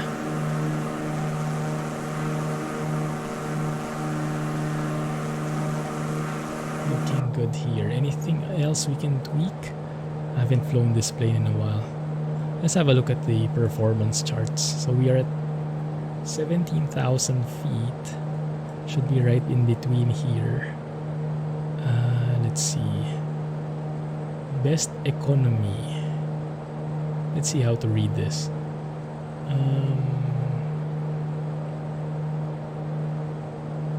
So we are at 17,000 feet. So let's maybe mark that somewhere here.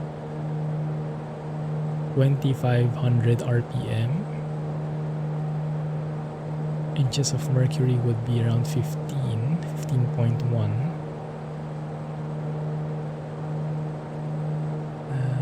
The best economy would be 10.2 fuel flow. Is that how you read it? It's not really close. Where are we going? Where is this? What's happening with the autopilot? That might be more the pressure changing. Let's see. Yeah, that's the pressure changing in the area. Let's set autopilot take us to the right altitude.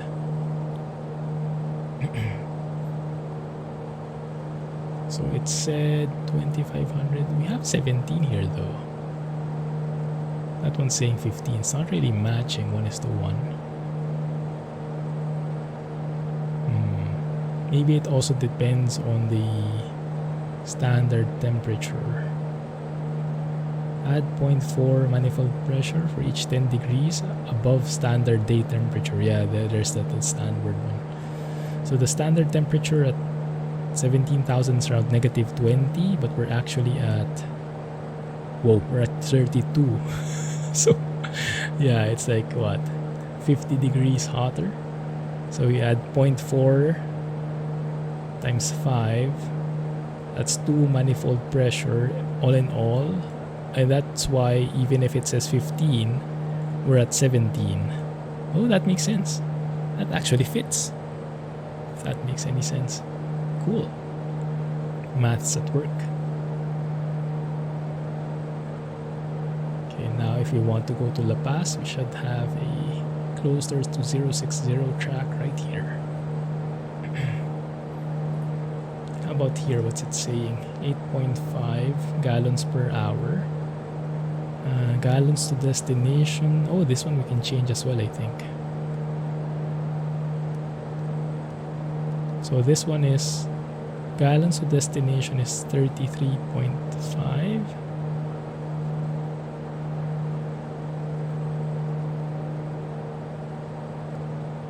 Gallons reserve is 0.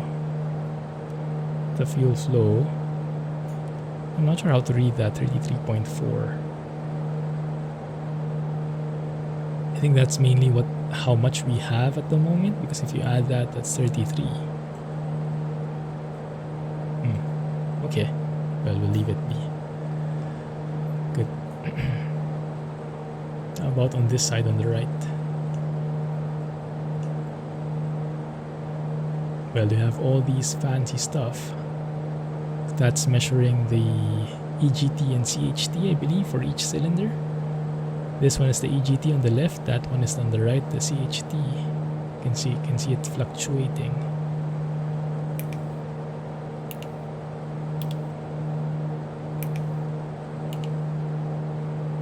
Others don't have anything appearing in them.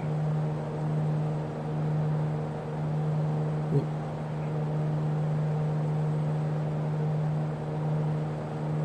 Nice. Have some nice views up ahead. Where are we? Okay. So if I look through here, I wonder if beyond that hill would be Copacabana already. Oh, that's beautiful.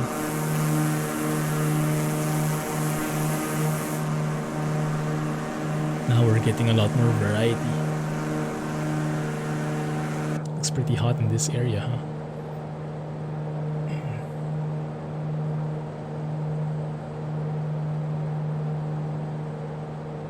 So we should be seeing, let me try and translate what we're seeing here. The body of water, that lake. Do we have it inside at least? Not really, that might still be far actually. Wonder if that's still beyond that hill right there. Was there actually like lightning?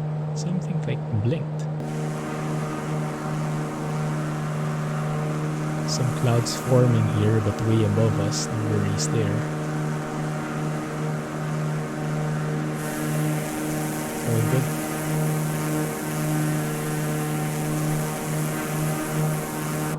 Let's take a nice photo. 1 second, let's go to drone mode here.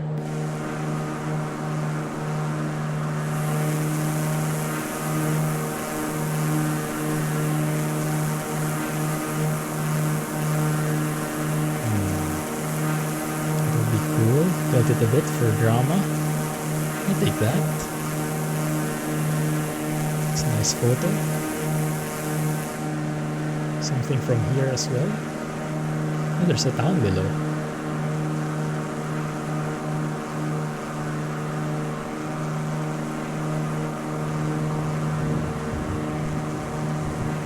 Seems like there's a storm.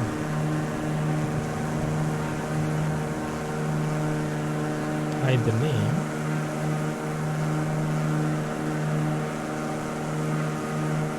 There we go. Dramatic shot.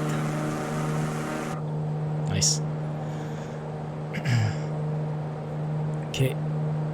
Get back to it.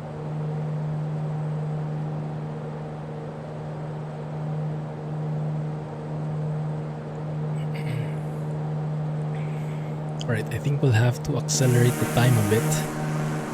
Otherwise we won't make it. So anyway, we have autopilot. I think it should work even if I accelerate twice like this. Hopefully the autopilot doesn't let me down. It is tracking us very well here. Yeah, that's looking good. It even has the terrain information. You see where those mountains are coming up. That's pretty cool. Oh, that's nice. So where are we? It doesn't seem that bad, the 17,000 feet.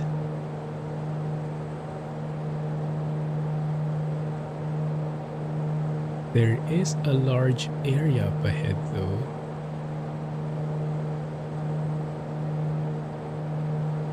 I still don't see the mountain. It might be that one in front. That's the only high mountain I see.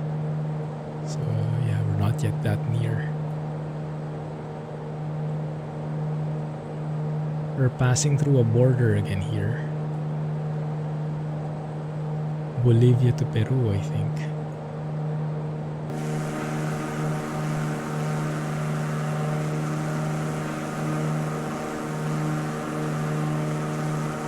Oh, that's nice. I think this is what, ×4 sim rate already? So that's what, 165 ground speed ×4? Oh, that's too hard for me. So let's just say that's like 800 knots or less, around 600 knots. So we're actually flying faster than a jet. But that's okay. At least we get some nice views in a bit more fast forward variant. Looks good to me.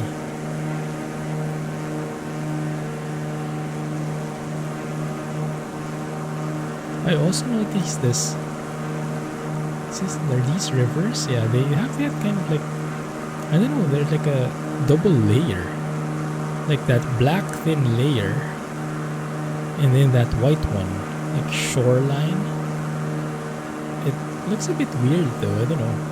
I've seen that as well in Vietnam in some of the rivers. Maybe that's really just how it looks. Maybe from afar it looks that way. Ooh, I'm getting thicker cloud cover here as we get near. Yeah, we're getting near. Let's go and zoom that in.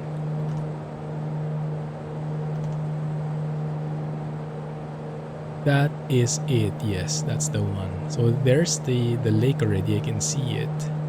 So probably instead of going around that, instead of going through that, we have to go around it. That might be better. How far is that mountain from the airport? 6 miles, no problem. Yeah, we can go around it. We can just hug the coast here, go around that mountain, and then after we cross this one, we should see the airport up ahead. Ideally.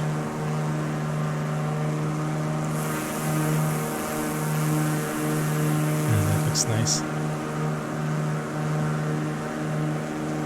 Are these farmlands? It does look like it, huh? Looks a bit dry though. Oh, this one is cool looking. Goodness.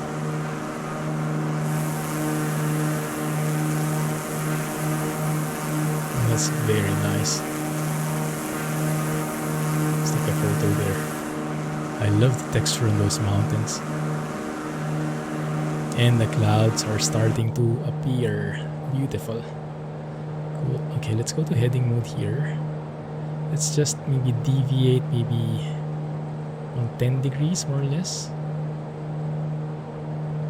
Something like that.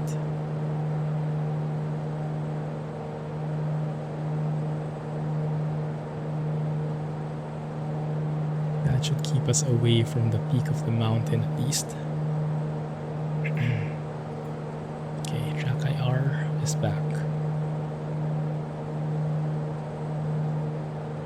Beautiful. I love it when that happens. The clouds are so close to the mountains. Okay, slow down here. Go back to normal speed. You can take off autopilot, I believe. Start descending. So if I pull back on the throttle here, we should start descending on our own. Go down to around 15,000 feet.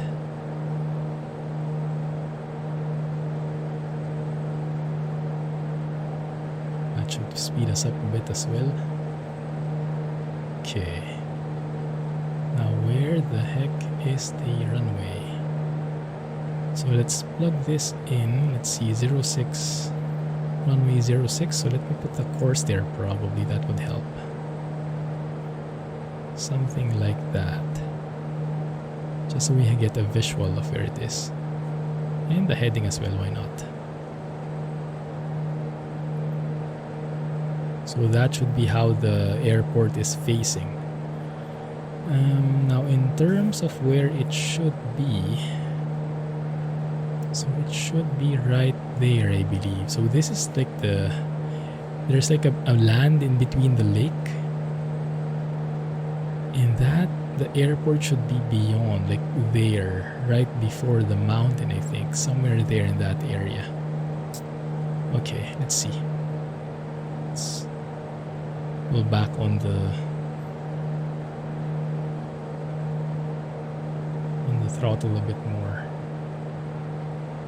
It's a very different landscape from the usual one I'm flying. Very nice vibes.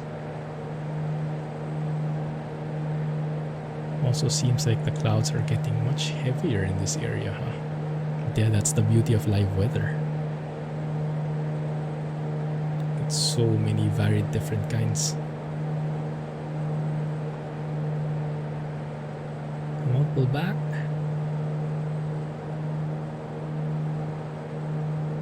It should work fine. There you go.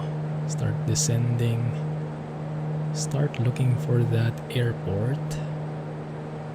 Should be like right on right base here.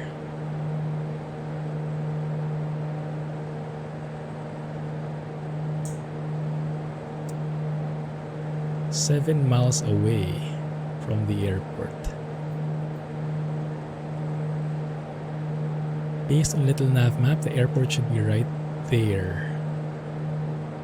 I think. Yeah, looks like it. I'm going to target for that one. Okay.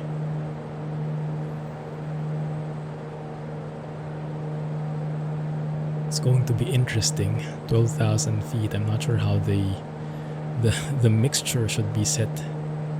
Because normally when you're landing, you would set it to full mixture, right? But here, I doubt I can do that.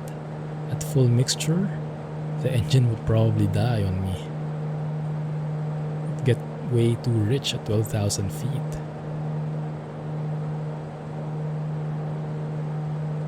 Okay. Lined up pretty well here, looks like. The airport should be that one. It is a dirt runway, so it's not like we are expecting to see poppy lights or anything, just a flat surface. And I think that's as flat as it can get. Maybe. Yeah, you guys think? I think so. That's the one. Okay.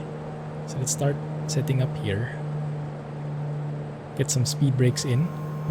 Fancy speed brakes. Slow us down. One notch of flaps. Slowing us down even more. Should be enough. Let go of the speed brakes there. Let's go and lower the landing gear. Full flaps. Let me see. There. That green thing here down. It's a bit hidden from our view. It looks fine though. Whoa. Ooh, nice. We actually have someone here landing on the same plane, the same airport. Cool. Let's follow him then. Sir Venice.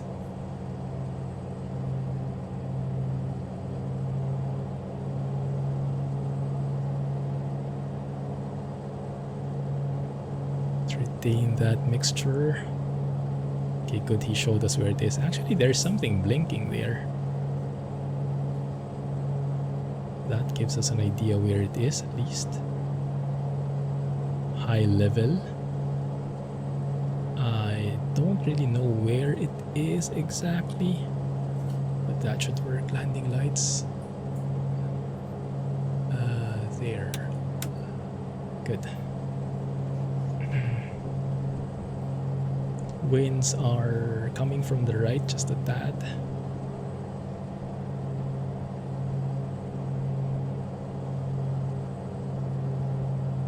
the heck is it? Is it this one? I think it's this one. Yeah, that's the one.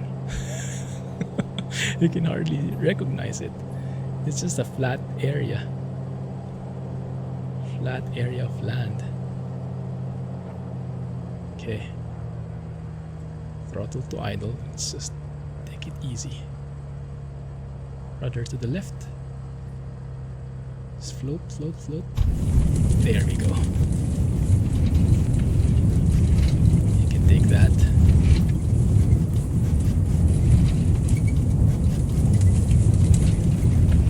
Slow it down.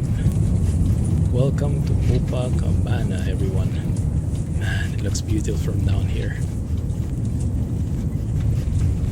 Where did our friend end up in? Computer speakers. Let's go and stop by that house. Maybe drop off the speakers there. There we go.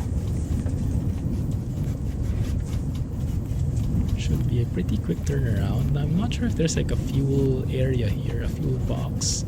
I'll have a look at Little Nav map. Good. Alright. Let's get that light out. The beacon will stay on. Strobes can go off. So we'll probably have to taxi all the way there. We'll be departing that same runway. Let's drop off these computer speakers. There we go. And now we have to get to the other airport.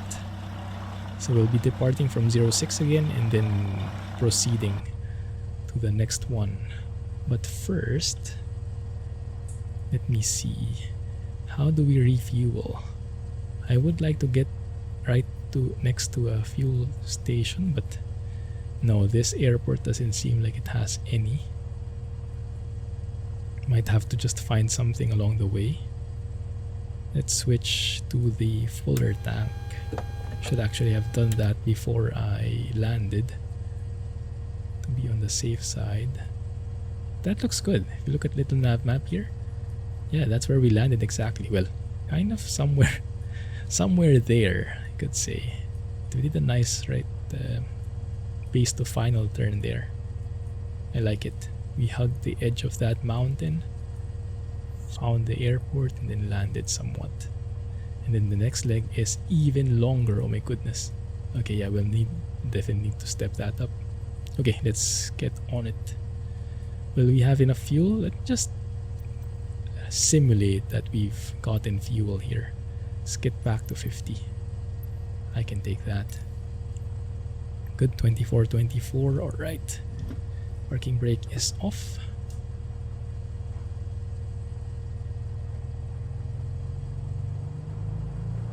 This will be a very challenging takeoff. I'm not sure actually if our plane can manage that. Might have to get creative here. Turn our lights on again. And I love the sounds of this plane. Okay. Let's back taxi to the beginning of the runway. This runway is 5,407 in length. And beyond that is actually a road. So we'll see if we'll have enough distance for our takeoff roll. It's a bit scary because 12,000 feet above, I can imagine the suffering of the performance in this case.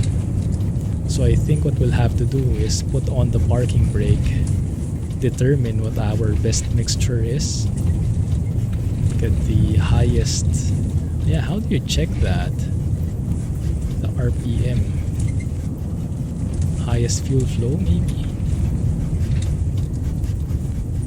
because in a Cessna 172, what you would do is you would set your parking brake and then you'd adjust your mixture for the highest RPM.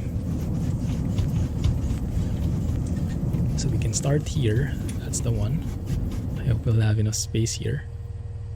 And then if I set my parking brake If I go full throttle here, I guess I can look at the EGT. So that's 1300, 1400. And I can look for the peak EGT, which is 1490, 1500. That's the one. Okay, so that's probably the best mixture setting, basing it on the EGT. Alright, let's do this.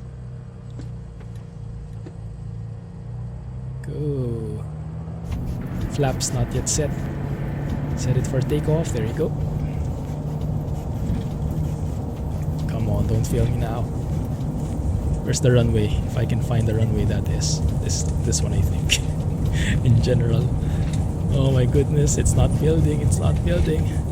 Airspeed is semi-alive. We've consumed like a quarter of the runway already.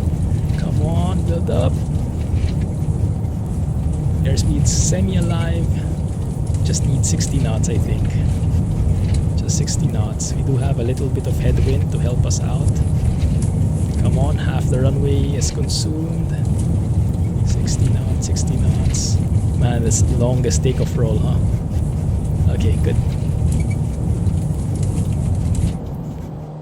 Come on. There we go, we're off.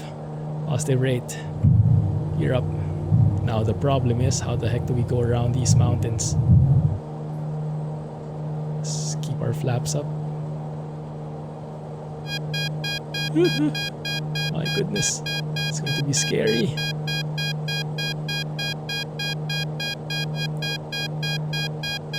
Oh crap. Really low airspeed here, guys. Oh crap.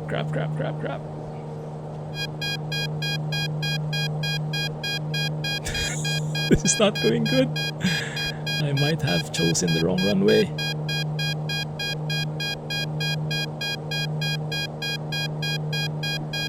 Don't you fail on me. Stay at 60. Stay at 60. Let me lower the landing here. I think we have to land. Oh, wait a minute.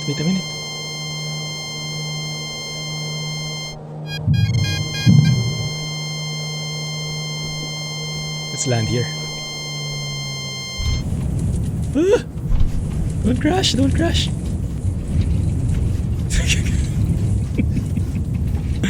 Okay, we're still alive. Somewhat. That was too dangerous. Okay, let's think about this again. Where are we? Where did we end up? Well, the advantages, we have like that advantage of a downhill slope now. So we have gone quite far though. So we took off fine, but there's a mountain here.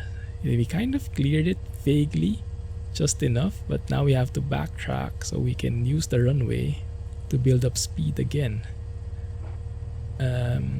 Might be a bit challenging. Okay, let's try anyway. Why not? If we can find that at least.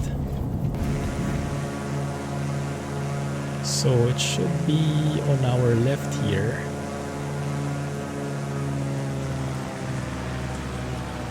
Probably need to take it slow. Might be a bit bumpy. Bush flying for the win. American made, oh my goodness. It's a bit too Hollywood for my taste.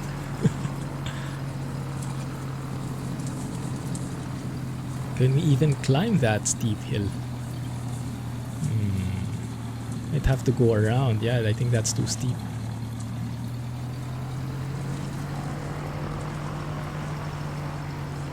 Let's find somewhere. How much fuel did we consume there? 23. Let's switch fuel tanks. So we are using that fuller tank there. Oh crap, can't even push so much.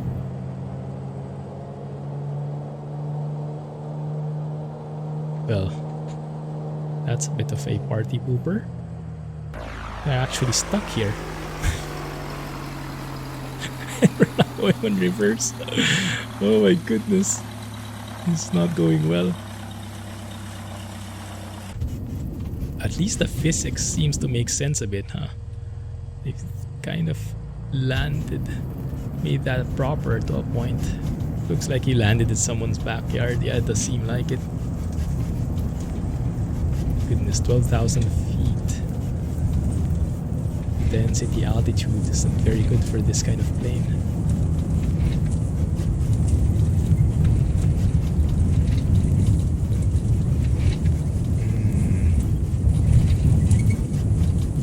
Well, this one really seems a bit shallower. Maybe we can try. See if we can make it through there. Here, maybe?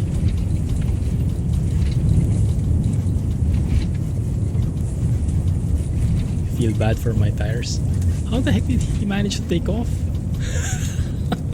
I should have followed him. I think that guy's an expert in this region.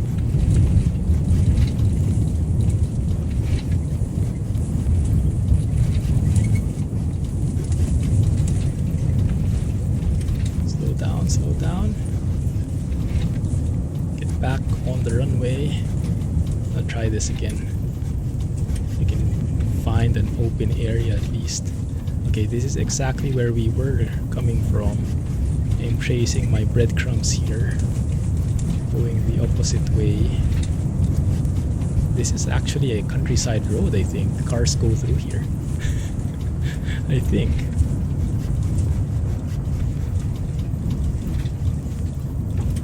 Goodness, where do we go here on the right?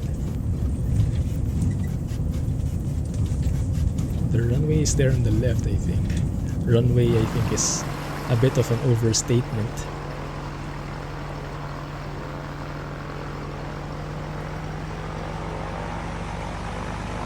But yeah, that's the one.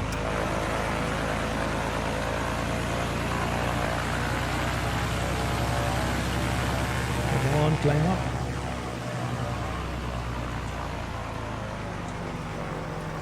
Oh crap, I don't like the look of this. Oh my goodness.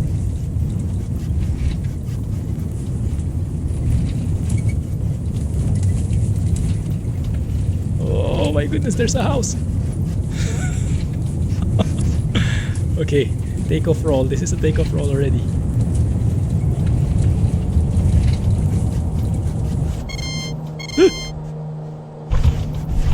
Oh my goodness.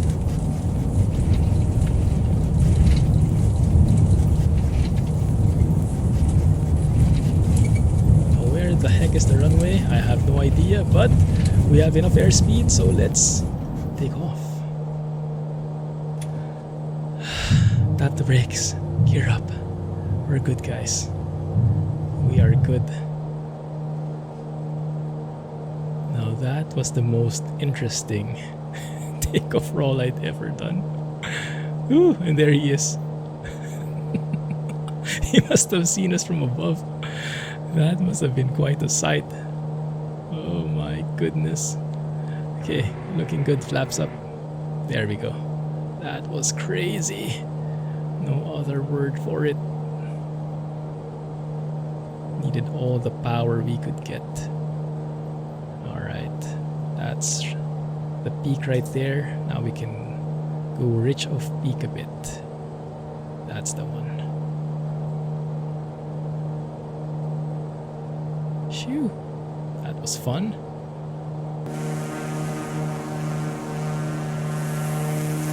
And this looks great, doesn't it?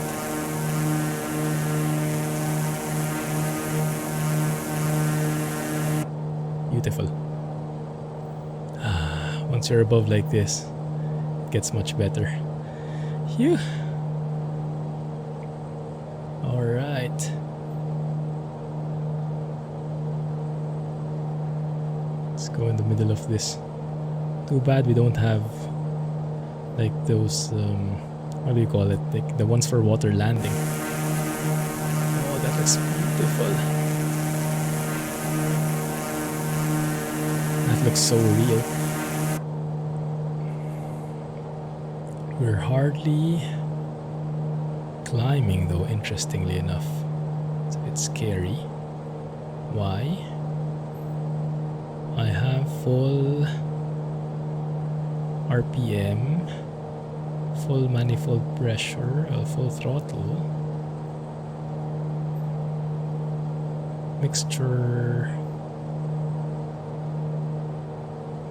at the peak here, 1470.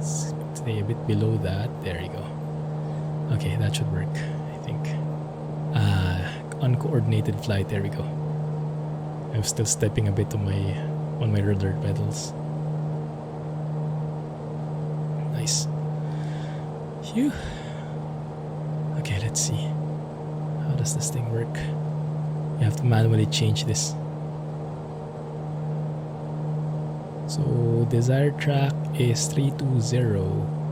So let's put that here, 320. Just looking at the Garmin there, 320. So that's where it should be headed. Yeah, that looks good.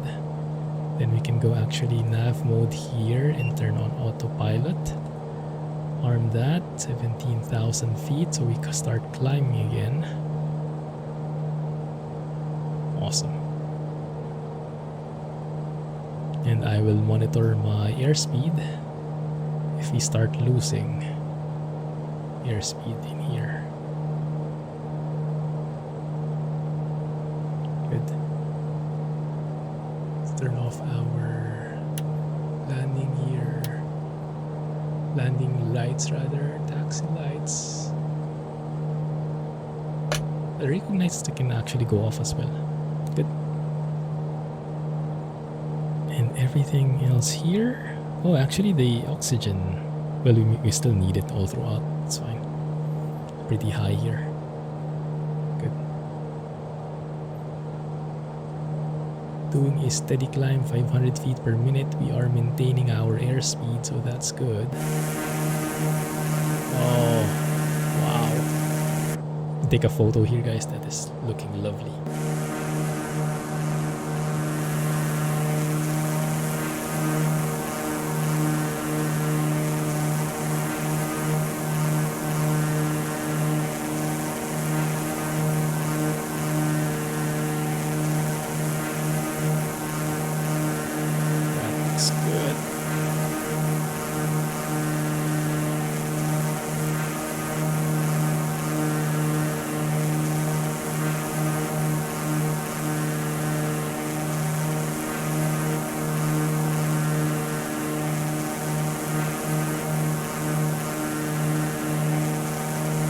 Also works for me.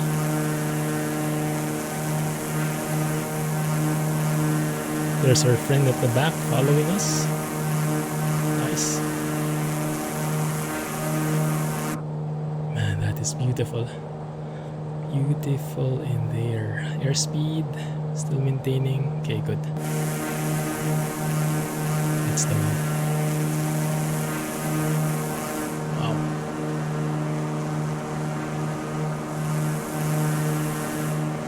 Are we in Bolivia still or Peru now? Crossing, still in Bolivia technically, but very close to Peru. Cool. All good, all good. Steady climb. Keep it as is. And adjust the EGT. I think that green zone that blue arc might have a use there. Let me see. The peak is at 1417, so around 1390 maybe. Okay, so I'm not sure what the blue arc is for. I thought that would be something indicative of the climb. It's fine. In terms of altitude, we actually need to go higher even, because if you look at little nav map, 17,000 wouldn't cut it. If we go to 17,000 here, yeah, at that rate,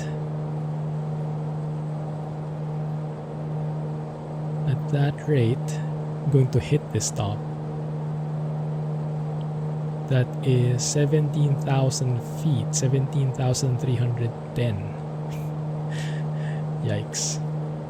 We can probably go around. Let's see where that is in the flight plan. Maybe we don't have to face it head on. Maybe that's the peak of somewhere. So this one is over there. And that's this mountain, but we could probably easily just stay on the right side here. That might actually work. Yeah, let's figure it out when we get there. Let's see. Welcome back, Scotsman. You missed the most amazing takeoff ever. Oh my goodness, that was heart pumping.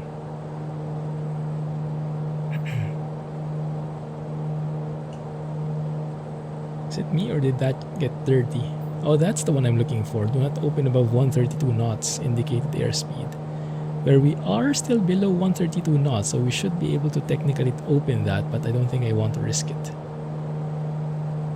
Okay, we're at 17,000 now. That's looking good. We can keep 2,500, full throttle there. And let's look for lean of peak now, 14,000. So that's 1350 more or less, something there. That would be the most economical. Where's our friend, Sir Beniz?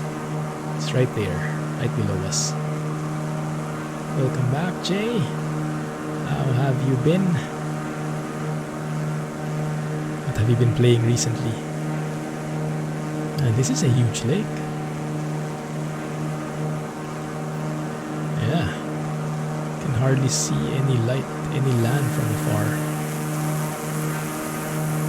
Love the layering of those clouds. Beautiful. Goodness, that's a nice shot.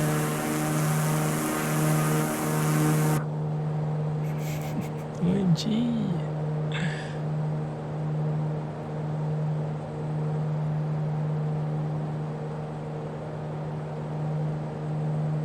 Still cold out there. How's the temperature like these days?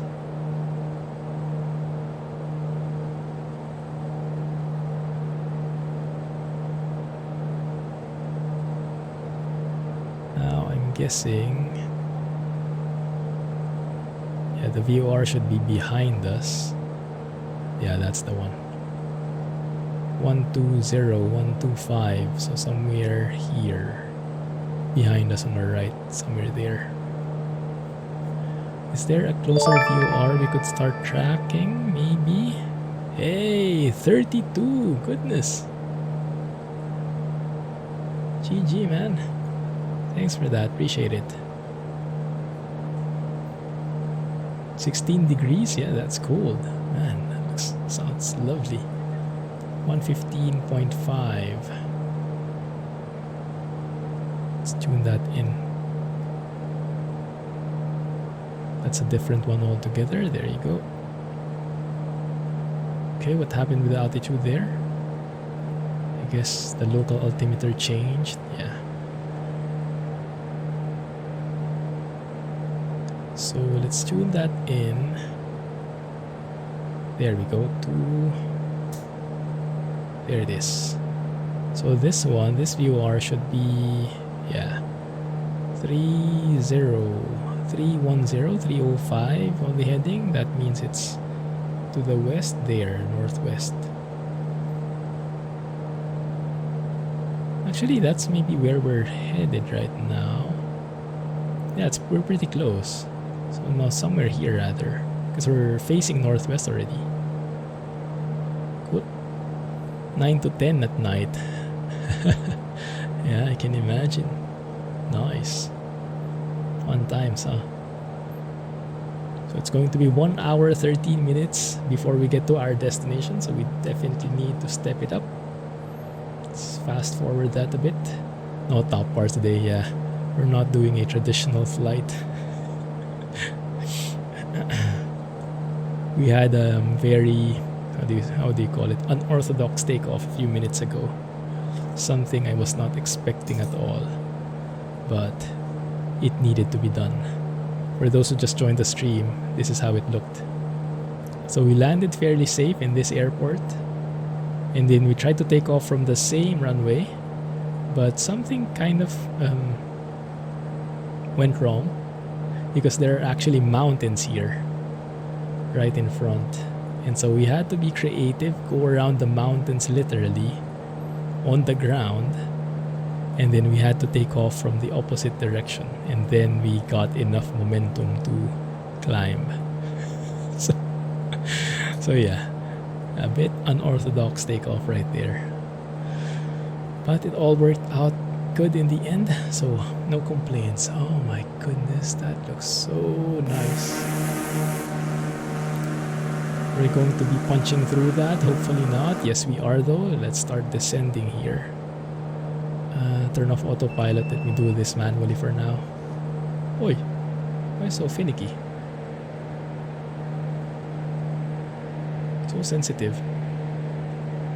I changed the autopilot. Stay away from any possible moisture. Although it's pretty hot, so it shouldn't be that much of a problem. But yeah, let's stay at 15,000 feet. Oh yeah, because we have accelerated time. That's why everything is so finicky. Let's go back to normal speed. There you go, that's the one. No wonder. 15,000, autopilot on, arm that. Let's go back to 15,000 feet. Let's go down to 15,000 feet. Yeah, Stream Deck is great. Nice feeling having the buttons in there.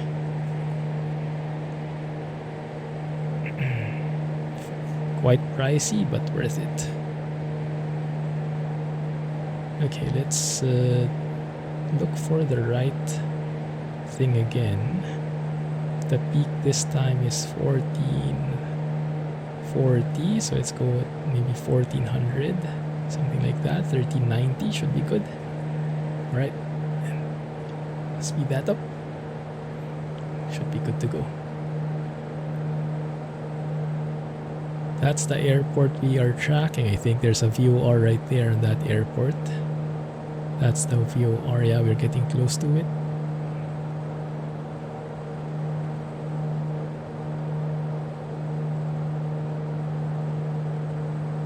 Should be past it soon. Let's see if there are any other ones in the vicinity. There's one more there, 115.6. Let's put that on standby. 115.6. There. Later.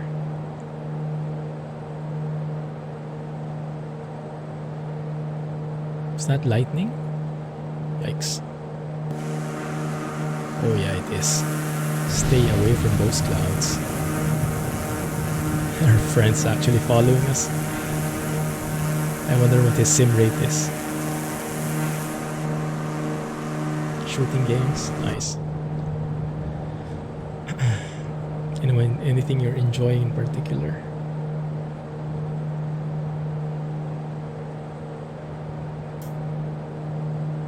Why is the ETA increasing? Oh, there we go. I was wondering about that. And now we're starting to get a few bumps ahead. That might get tricky.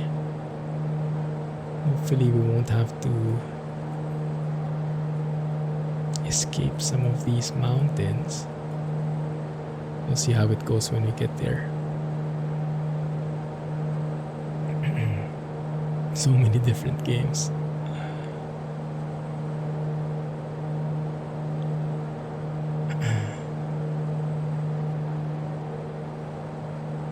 Oh, that looks so good.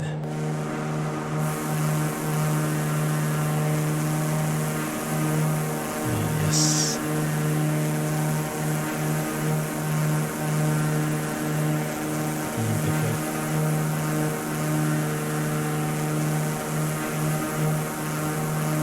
Track IR still won't work. That's interesting. But ETS2 it works. Wonder what's wrong with it. Maybe the game. No, but even the game directory, the list of games in Track IR shouldn't affect it. Very strange. SDK error. Do you have another plugin installed? Because the Track IR itself shouldn't be using any SDK. Shouldn't be a plugin, right? There are some mountains up ahead which I'm not very comfortable at tackling at this altitude. You know what? Let's just go climb up to 18,500 to be on the safe side. Little nav map says that's the safe altitude. Let's follow it. Arm that. Look at this. How fast he's going. Great to have some company here. Try Toby and it works perfectly. Yeah, I'm not sure. Maybe it's conflicting with the Toby. That's weird. I wonder if it would work if you go back to 139.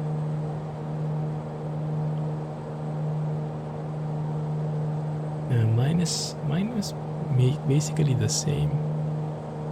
Still works as before.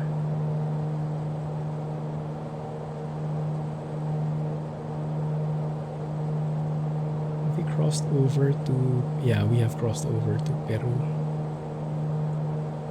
I think. Yes, we are officially in Peru now. Actually, still...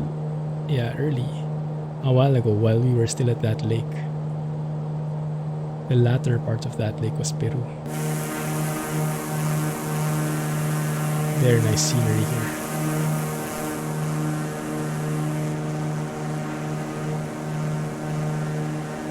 Even some towns. Reminds me of Transport Fever. Oh, that is very nice. It's gonna be another shot right there.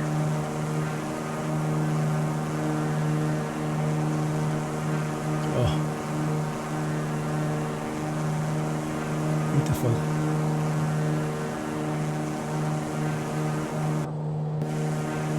Is that him? Oh yeah, that's him. Interesting how even if you're on a different sim rate, it's still working, huh? There we go, 18,500. Let's find the right EGT here. 1350. Around 1300, it would work, I guess. Little bit lean of peak. Something like so. Yeah, that's okay. We need to switch to the other fuel tank though. There you go. So that we consume a bit more of that left side. Balance it out.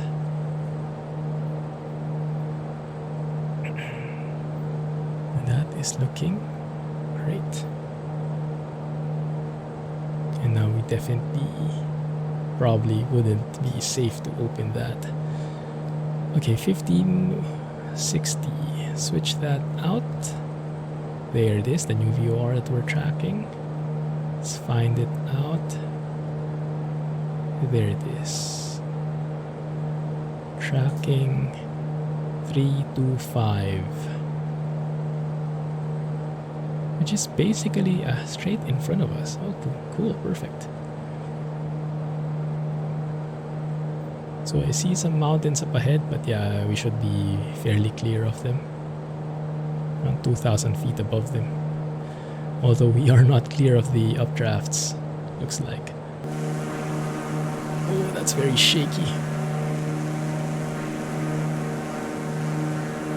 Which is perfectly understandable, being so close to these mountains.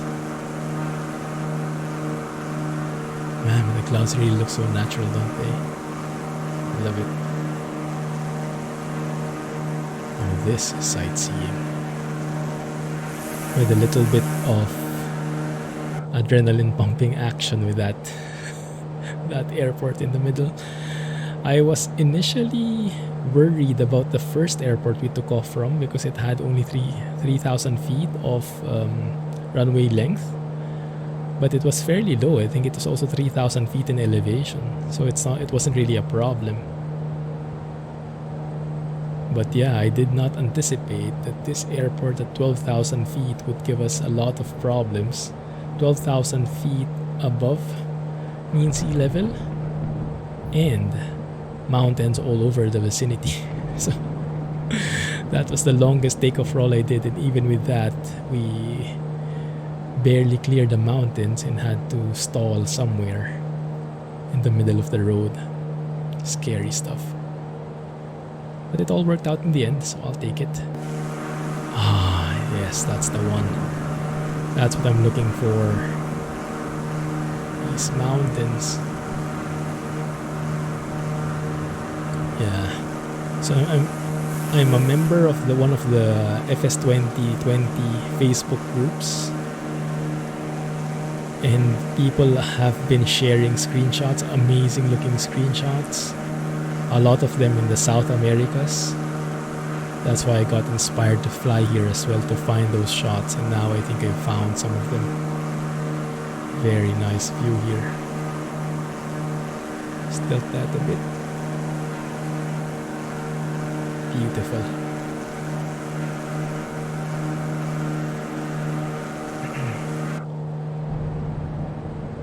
Yeah, we're going to clear these guys, no problem.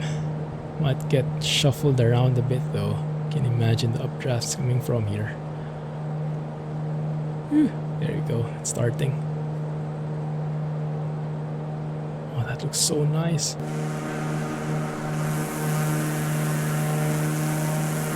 Can you slow down here? I think I want to take a photo here again, guys. Sorry.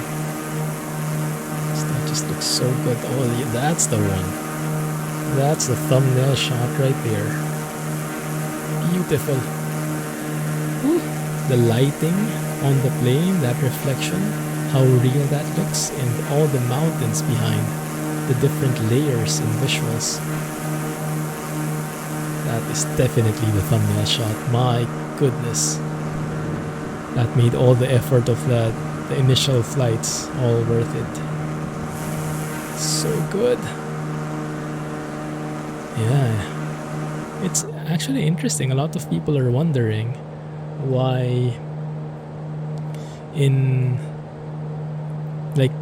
these mountains you get so nice details, but you go to the more famous mountains, these more famous in general, like the Swiss Alps, the Jungfrau, or all the other mountains in Europe area, and people are seeing them and they're like rounded and not very dramatic looking, nothing like this. But I guess it all comes down to what kind of data they have. So I guess they must have some very detailed, not sure what they call it, geographical data to model these mountains very accurately, very edgy. Good. Yeah, that's most likely the case. Data protection is working against us in this case. Yeah. Seems to fit Europe very well. Yeah, I remember like at work, you can't even start a recording without telling other people first. If you're working with people from Asia, for example, there's no need, just record away. Although of course it is good practice to always warn people that you're going to record. But if you're working with someone from Europe, it's a necessity. You have to tell them first before you start recording. So those kinds of things. So I can imagine why they are going to be very protective of their geographical data by default. Oh my goodness. There's something about looking outside the window, huh? Like this one, this view. This view is nice and cinematic and noisy. But there is something to be said when you look out the window that way, you see the wing of your plane and you see all that beautiful mountain just outside. It feels so much more real. This is actually giving me goosebumps. Wow. Oh, that is beautiful. My goodness. 18 minutes. Should we start our descent already? Not yet. The elevation for the runway is 10,000 feet. We can actually pick that, I think. Wait, what's happening to Little Nav Map?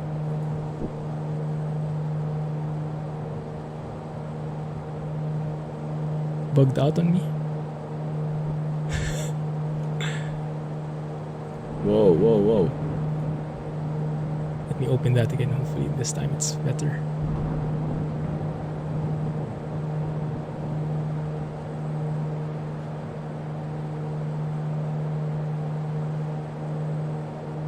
There we go. It's fixed. Because there is actually an approach here, a quite interesting approach, which we can probably follow. Let's see. Let me see if I can find something that fits our bill right here. You know what? I'll take you with me. There you go. So we're right there. I'm looking for an RNAV approach that could be interesting. Actually, that one could work. The problem is with this plane, I think it uses mostly FS 2020 avionics, so it might not be something that I'm comfortable doing. But we can follow similarly, like 12,000 feet around this area following the road into the airport. We might actually be able to make that work. So let me do that manually instead. Let me slow down here. Go back to one time the normal rate. If we needed to pick, for example, one sec, huh? Oh, this one. Yes, this is perfect. URC. Let's pick that one. That is actually Urcos 115.6. Oh, that's the VOR that we tuned in. That's perfect. Yeah, that's right in front of us. Yes, that's apparently the start of the approach. Cool. Okay, let's plug that in.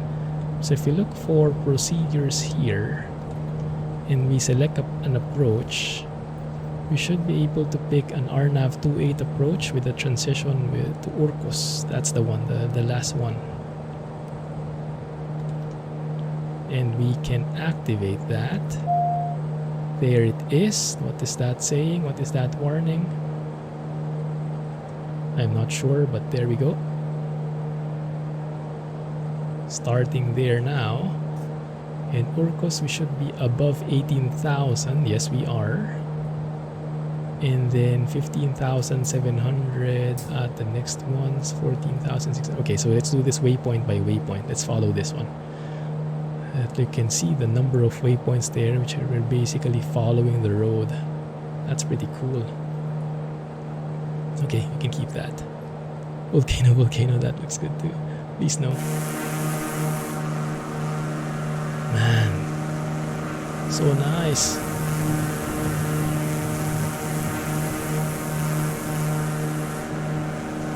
Goodness.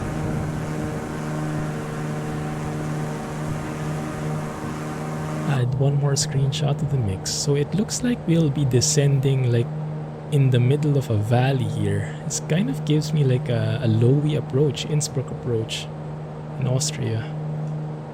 With the way that looks. So you have mountains all over you and you're kind of going to sneak through in one of those valleys. Oh, that's pretty cool. Okay, so let's try and navigate to that VOR as well here. There it is.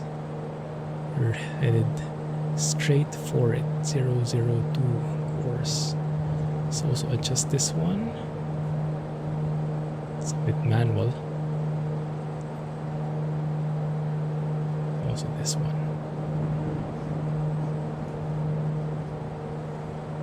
Yikes, that's getting bumpy.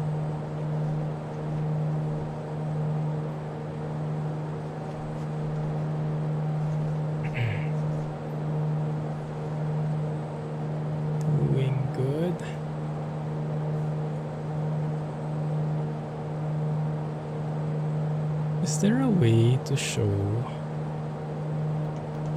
the different altitudes from here? Or do I have to refer? I think I have to refer a little nav map for that. Okay, fine. I can actually also load Navigraph and have a look at the chart there. That might actually be a bit more professional, huh? Let me open Navigraph and let's see. So the airport is Sierra Papa Zulu Oscar. Sierra Papa Zulu Oscar. Let's see.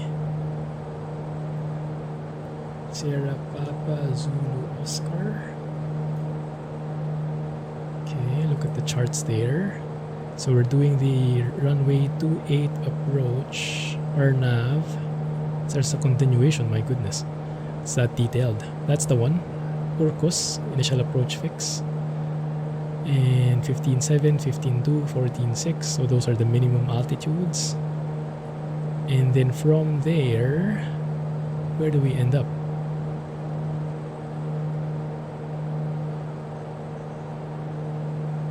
Transition to Zulu Oscar 59er2.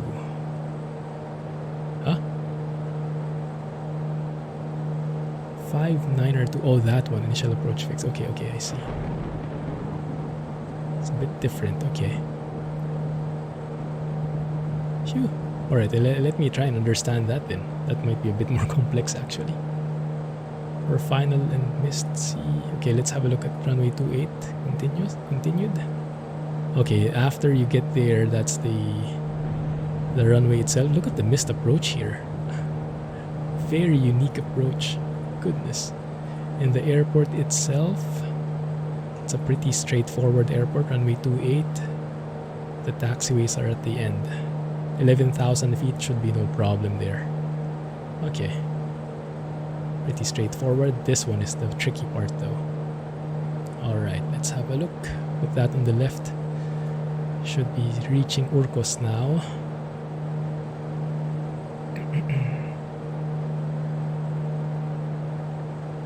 Five niner 2. Okay, I think I get what it means. Just doesn't fit the map anymore. Fine. Sir Biniz is still following us. That's great. Some company here. Adjusting our course needle to 294 so that it's synced up with what's in the GPS. 294, somewhere like that.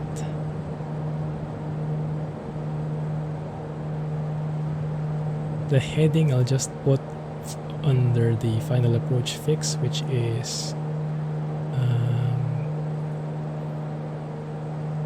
281 is the final approach course rather. 281, okay. 281, this is 270, that's 280.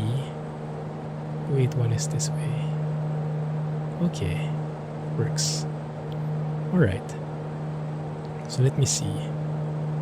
It's saying 15,700, so we can actually start descending already. Alright. There you go. Start descending while following that. 674. Yeah, minimum altitude here is 15,700.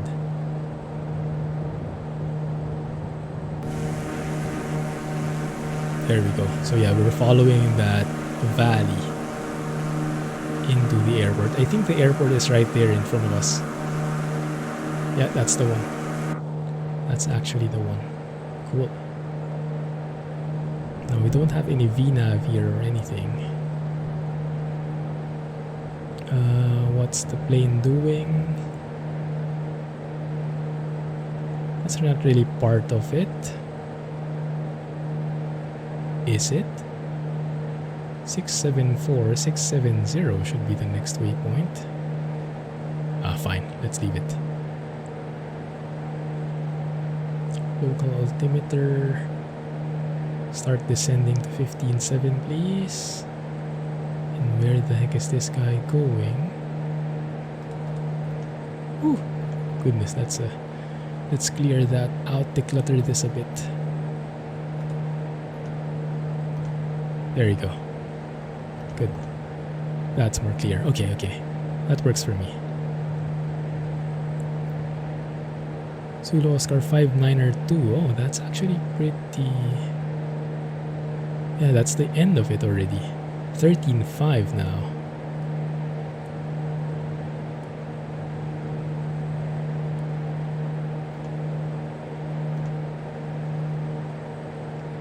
So we can actually steepen that descent if we pull this out. If I can manage to click it, that is. There you go. You can say 1,500 feet per minute. No, negative 1,500 feet per minute. There you go. And do that. There you are. All right. Right, auto descent is only negative 500 feet per minute. You can pull the knob and adjust it as needed. 12.2 on the next one.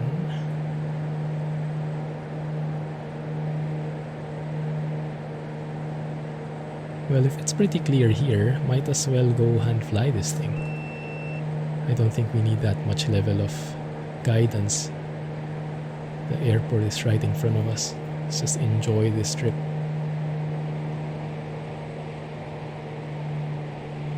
Going to go idle here.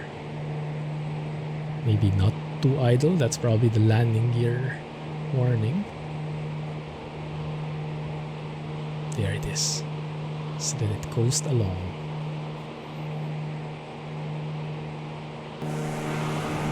Beautiful.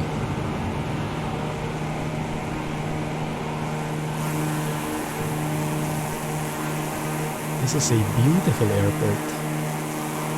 Nice approach into here. This is like the Lowy of South Americas.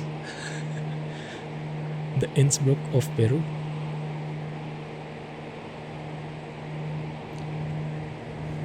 Hey Marcelim, yes, we have speed brakes there.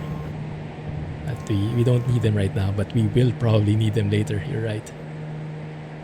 Great scenery, perfect plane, I definitely agree. I'm happy we took this plane with us.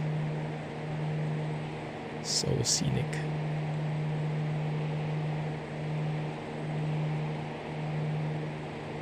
What references? Did something trigger your mind again? Should I ask?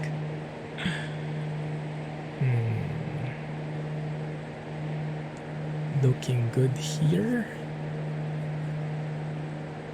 Yeah, we're pretty close to the runway. I think we'll now need those speed brakes. First of all, let's pitch up a bit. Actually, I think I should be able to deploy flaps below 140 knots, so maybe we don't need speed brakes after all. Yeah, 140 knots. First notch of flaps coming down. That's looking good. Gear extension 140 knots as well, so I should be able to that down already. And then the second and third notch of flaps should be within that 120 knots range. That looks good. Let's turn on our lights here. Looking good there. From here on, it should be a pretty straightforward route. And in terms of mixture, let me try and find that nice, rich enough mixture for this altitude. There we go. Oh, this is lovely.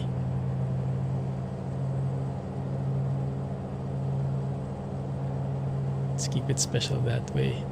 No, I get your point, but if you don't know anything about some place,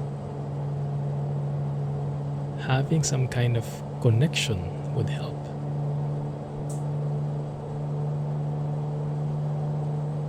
So you don't start from zero. Exactly. Runway 28, there we go. Do we have any virtual glide path? Way approach, let's see. Not sure if there will be. If you're following an ILS, it would appear here.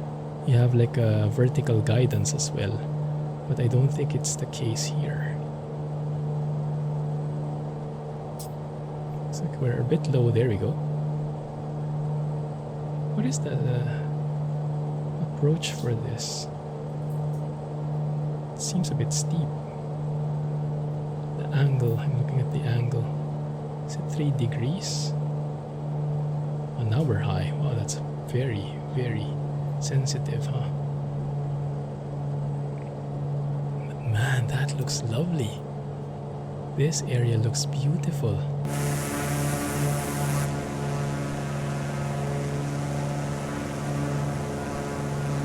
So good. So high. Okay, that's okay. We don't need to land on the landing strips exactly. Let's go somewhere nearby.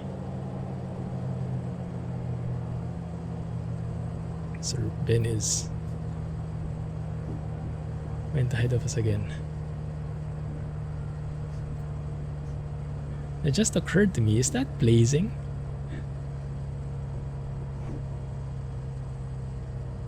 Call him by a different name, but there we go. I'll take that. Very nice.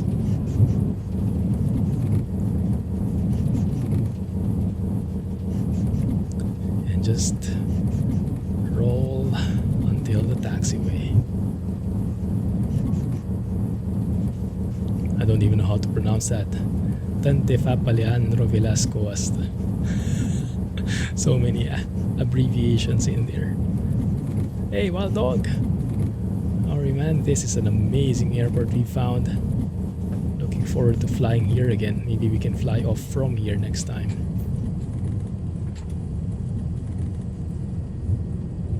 Made it just in time for the landing, man.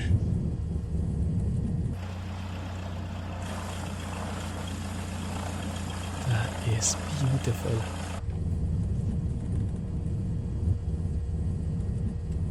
Lunar New Year's sale. Even more games. Yeah, I saw the Star Wars was 50 off. I was tempted for a bit, but looks like I'll be able to play it. Still have Red Dead Redemption. No, I haven't been able to play Red Dead for a couple of weeks now. Too engrossed in Flight Sim. Which is, I think, a good thing. Steam sale? Oh no. Scotsman heard the magic word.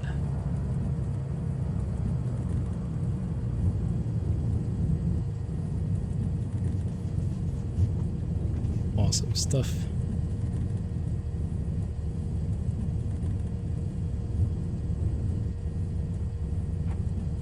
Is he actually merging with another plane there? Bit too close for comfort? At least in our view. Probably for him it's not that way. Okay, let's do that here.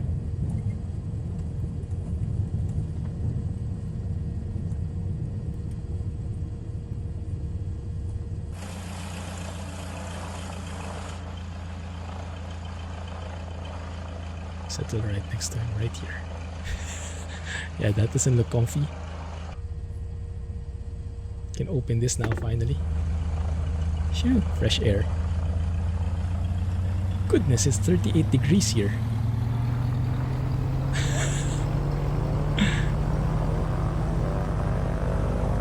Well, I guess this is on the southern hemisphere, right? So yeah, the seasons are all shifted a bit below the equator. Cool stuff. Alright, here we are. Very nice.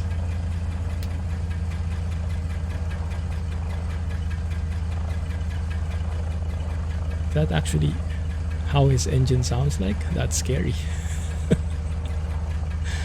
Right, turn off the avionics. Pull the RPM, pull the mixture. And there we are. 2 hours, 12-minute flight. Deliver the plastic materials. And we are good to go. 2012 bucks, 75 XP, 33.9 total karma. I will take it. Awesome. Just in time. Good.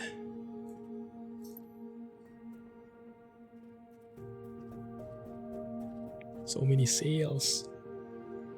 Sub button. Well, I saw your sub a while ago.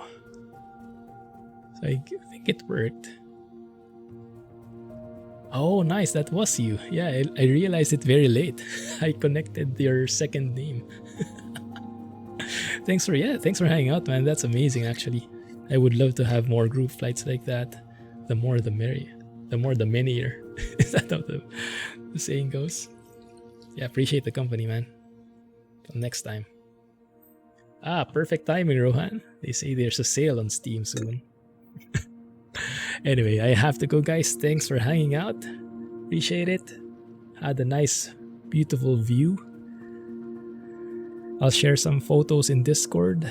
And now that I have Discord Nitro, I don't have to convert them to JPEG first before sharing them. I wouldn't be reaching that limit anymore, 8 MB limit. Thanks for hanging out. Thanks for watching. Catch you on Friday for some trucking and in Discord in the meantime. Maybe I can stream something offline as well. Lurking before. Ah, cool. Happy lurking. Have a good one. Stay safe. Hey, Dal. Better late than never. Yes, Friday again for some trucking. Discord in the meantime, okay? Have a good one, guys. Clumsy flying and stay safe. Stay home.